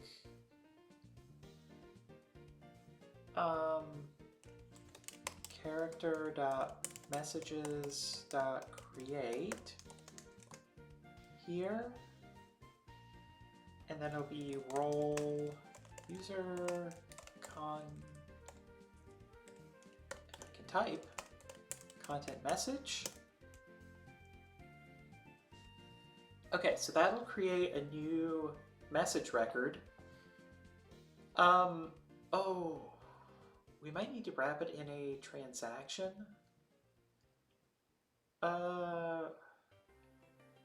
So what I'm thinking is, like, if something goes wrong with the actual OpenAI API call, then I don't want this to persist. So let me see. It's been a while since I've had to wrap anything in a transaction.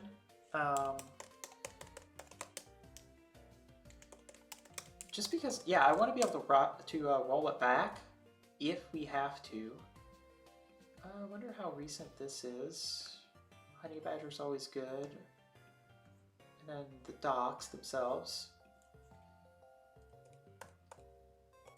So active record base, transaction due. Okay, that's one way we could do it.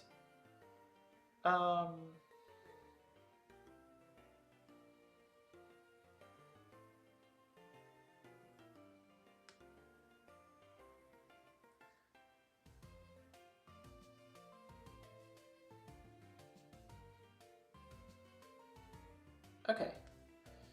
So I think what we can do, so it's also available as a model instance method. That's very nice. Okay, so this is definitely a little bit of overkill, but I think what I'm going to say is character.transaction here. Add a little note, wrap in transaction so we don't save the user message if the OpenAI API call fails. Okay, yeah, that's I feel comfortable with that. So here we're taking the input message, we're creating a new character message. So we can get rid of this. And then, let's see, we want to construct the messages that we're going to pass along to our OpenAI service here. So we'll want to get the system message first. So actually, let's do this. Let's do def prepared messages.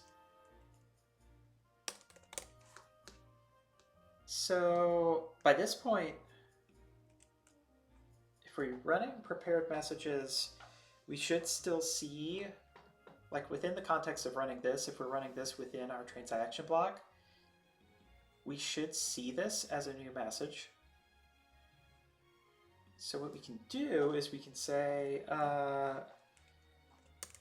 messages equals here.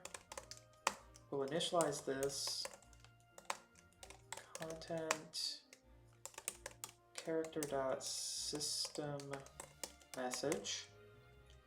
So that's a nice, much easier way to instantiate that. And then we'll say not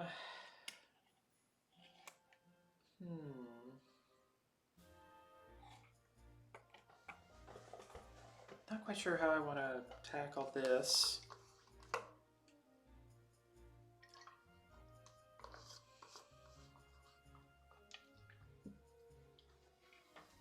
So what I want to do is I want to fetch character.messages, and we'll do something like limit 10.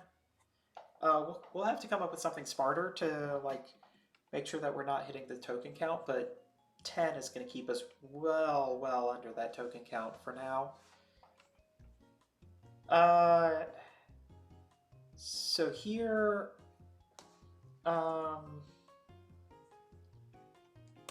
each do message. So essentially I want to do something like this. Messages, roll, and then content message.content, like something like this. There's probably a smarter way to do that, but I like this because it looks readable. And then we'll just return messages here. Okay, so we can change that out, and then we'll say messages equal, actually, I'm going to move the token count down here. Messages here. Let's move this logging down here. Maybe with a map. Yeah. Yeah. I don't know.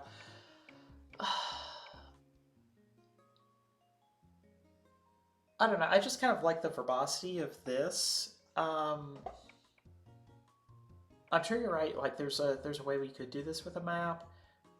I like the verbosity of this because it makes it very clear that the system message is always going to be first.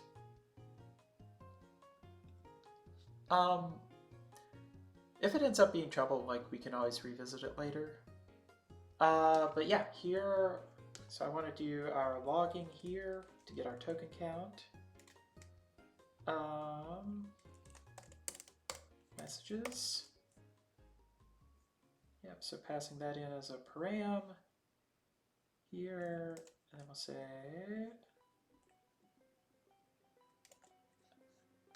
actually I'm just gonna make a note of it here.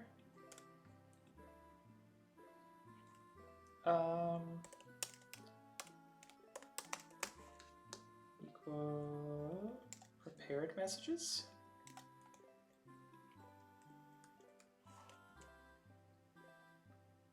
Okay, and then from here, I want to do a,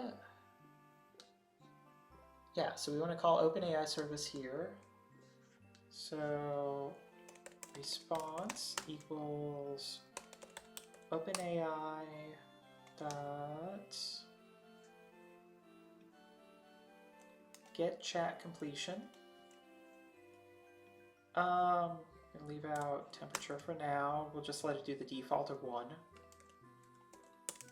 Messages, and then I forget, are we extracting? Yeah, we are extracting content there. So what we'll do is we'll say, and actually, do we have logging? Okay, we have logging there, that's good.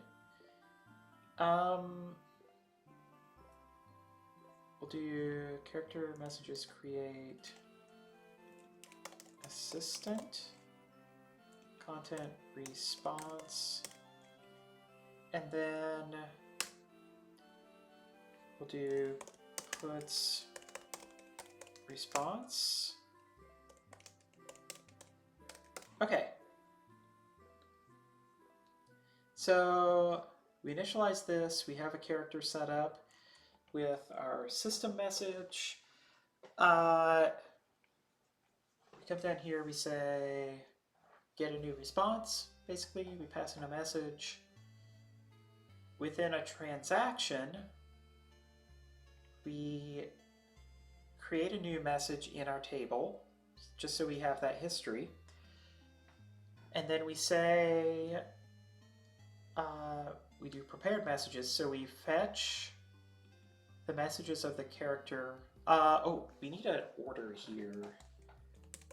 Order created at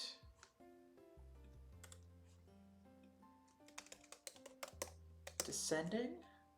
So we get that sorted there because we want the most recent messages. For each of those, we format them, add them here. Here we're setting up that array with our system message. ID will have an index. That's true.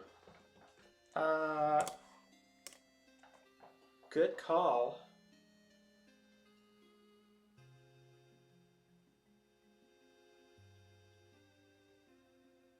Okay, so here we get the...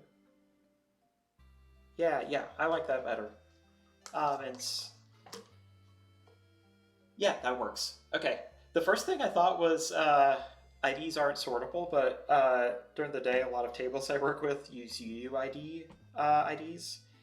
Not all of them, but a lot of them. So it's like for a second there, it took me a second to switch over. We're using integer IDs, so that's a better suggestion here. Okay, so we got that. We put that together. We estimate the token count on the messages, which we're going to put that out. Here, we get our chat completion, which is going to go through here. We're using default temperature, messages, default model. We log out our parameters. If there's an error, we raise. Otherwise, we return the content. We take that content, we create a new message. We log it out, and then transaction closes, and these two records are committed. So we're committing 2 new records in each transaction. Okay. What could possibly go wrong?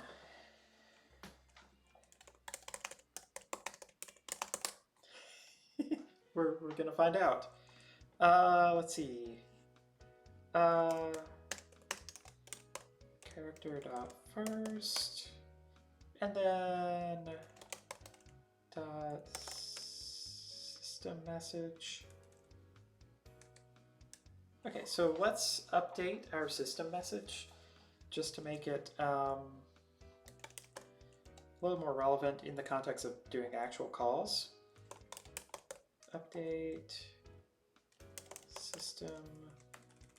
I forget if you need a bang on this one. I don't think you do. System message. You are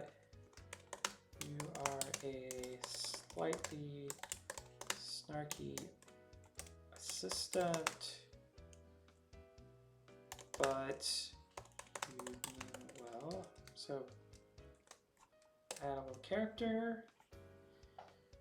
Okay, so we've got that, and then our service is going to be service character chat service dot new. Character is going to be our character. Okay, and then we'll say service dot response. How are you today?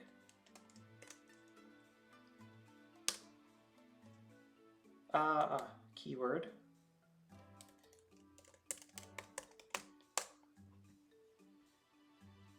Okay. Uninitialized constant.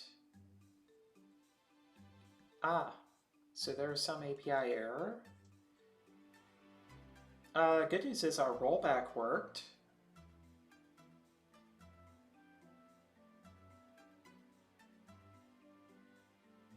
That's good, and our token count logging worked. I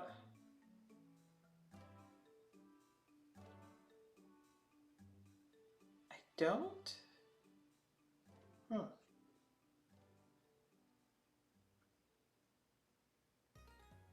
Okay, even if this errored out, we still should have seen a logging message for params. But okay, we'll deal with that in a minute.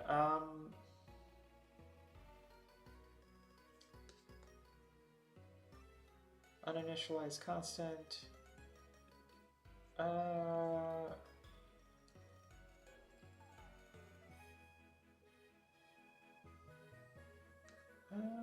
What am I doing here? Interesting. Okay, no need to get super fancy right now. Let's just say standard error. That'll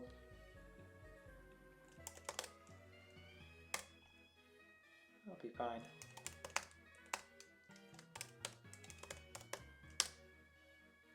Oh, you're right. Dang it. This is what I get for trying to program at 9 o'clock at night. uh, yep.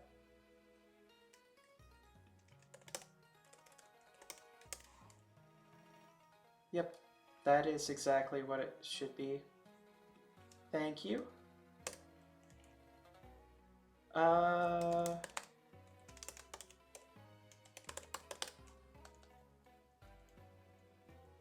Service. And then here.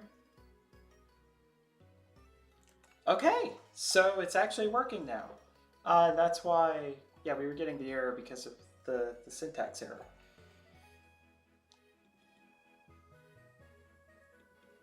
Okay, perfect.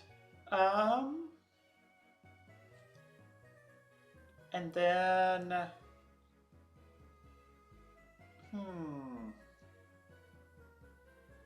I want to make sure that, well, actually, let's try it again, and let's make sure that we're passing in all of the context.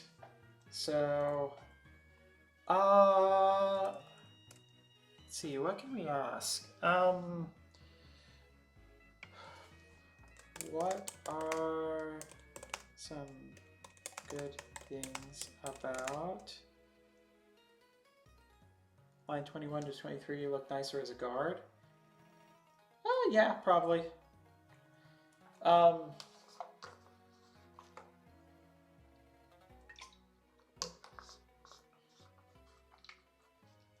Yeah, I haven't used guards in probably the last couple of jobs I've been at, so I don't know. I should look it up, like just refresh myself on it. We use guards in a few places, like in one code base that I worked on, but since then I've just kind of stuck to this pattern.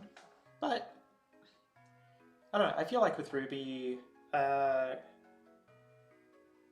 yeah, raise if error. Yeah, I don't know. You're right. It is just kind of a preference thing. uh, let's see. It's also a signal to me that it's I'm losing brain power. So I'm probably getting close to the end of stream here. But I just want to make sure that this works. And then maybe write a couple of specs. So let's see, what are some good things about cats? Rubocop. Yep. Yeah, I like Rubocop.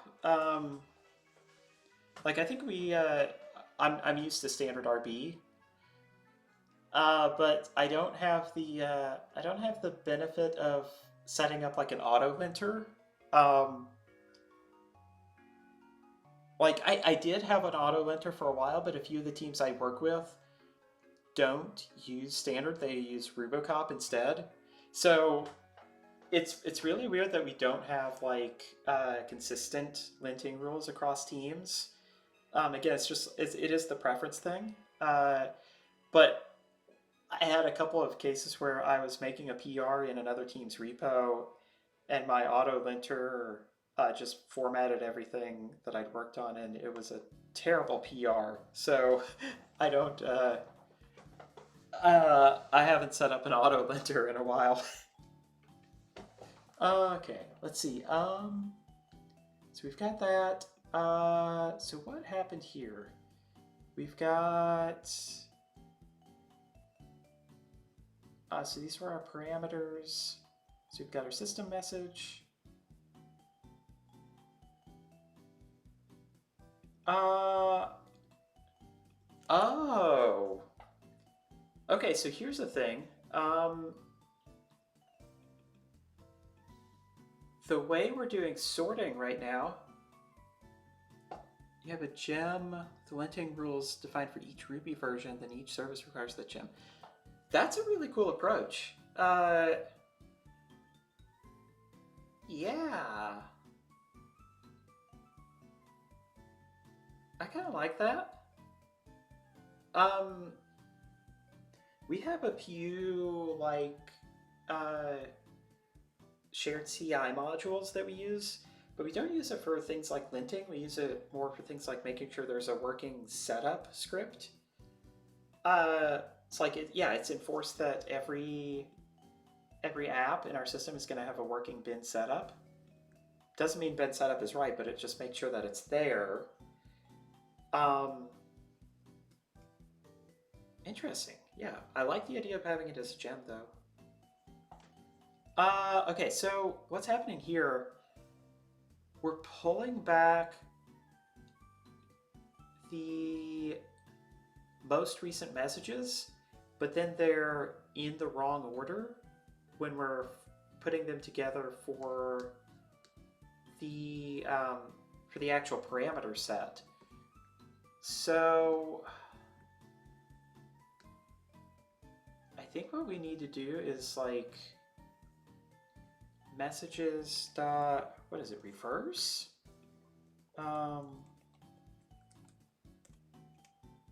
Four, two.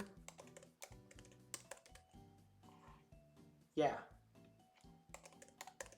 So we want the most recent messages, but then we want to reverse them before we actually return them to go into ChatGPT. So we can do this.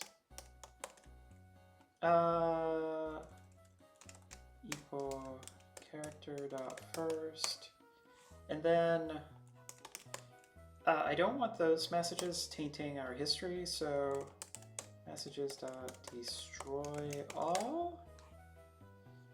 Just nuke all of them, and then we'll do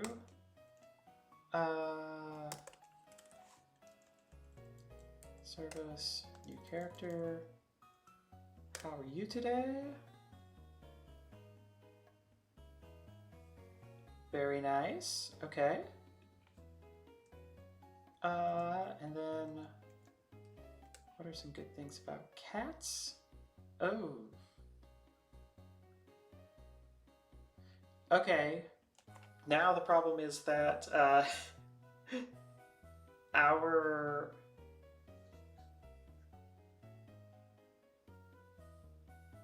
okay, so including the system at the end makes ChatGPT. Oh, that's weird. Okay, so that's including system at the end. Like that's really weird how that impacts it. Impacts the response. So rather than interpreting it as something that it's supposed to do, it's interpreting it as another input, like as two subsequent user messages.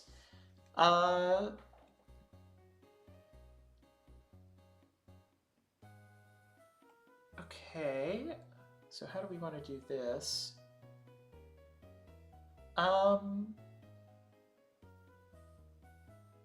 Well, okay, I think we can do a little limit 10 reverse each. Yeah, that's one way we could do it. The other thing that I was starting to think was something that was actually a bit more convoluted than that. I was thinking about maybe not applying the system message until down here at the end, and then we could use a map. So, or place line 26 after the each. Yeah, so that's kind of what I was wondering there was like, we could do, so let's comment this out. Yeah, I like that a little bit better. Messages equal here. Yeah, dot map.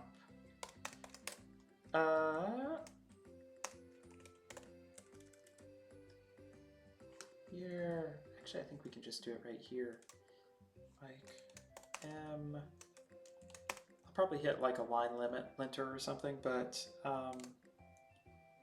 roll m dot roll content m dot content. Yeah, here. Okay, so we've got that, and then we do messages. Then we append this one here.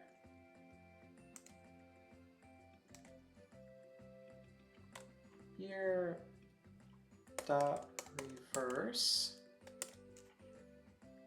Okay. I feel like I'm gonna have to include a little without the brackets. Yes. Thank you. That would have blown up the response. Okay, so we've got that. Just gonna make a note here for myself. We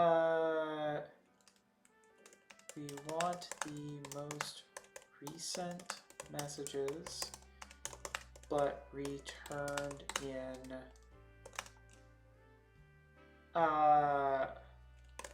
order of least to most recent. System message always needs to be first. Okay. Here.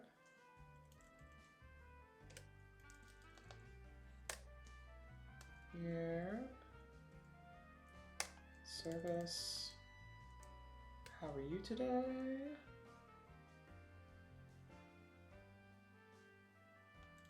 Okay, now we ask about cats. Okay, and then here, we've got our system message first. We've got how are you today? Got the assistant response. Got the user input. Here. Perfect. All right. I am liking it.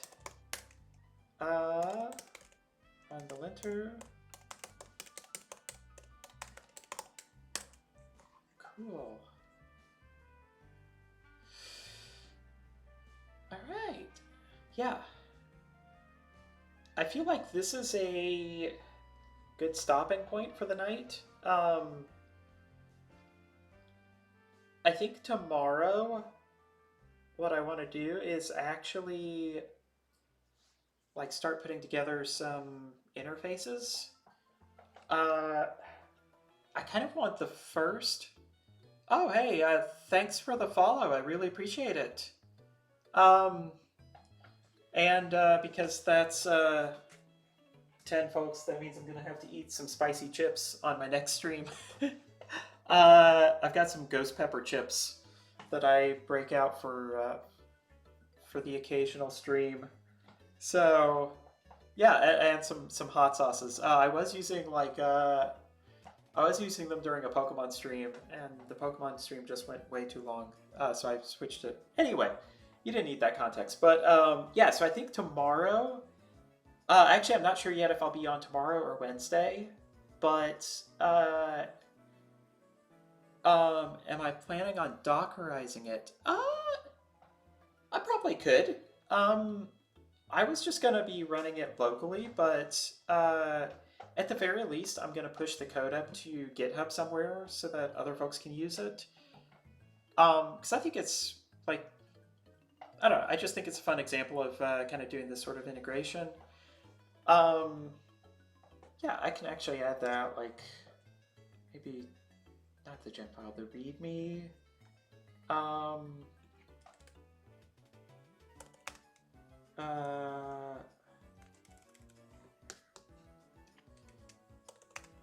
To do Dockerize.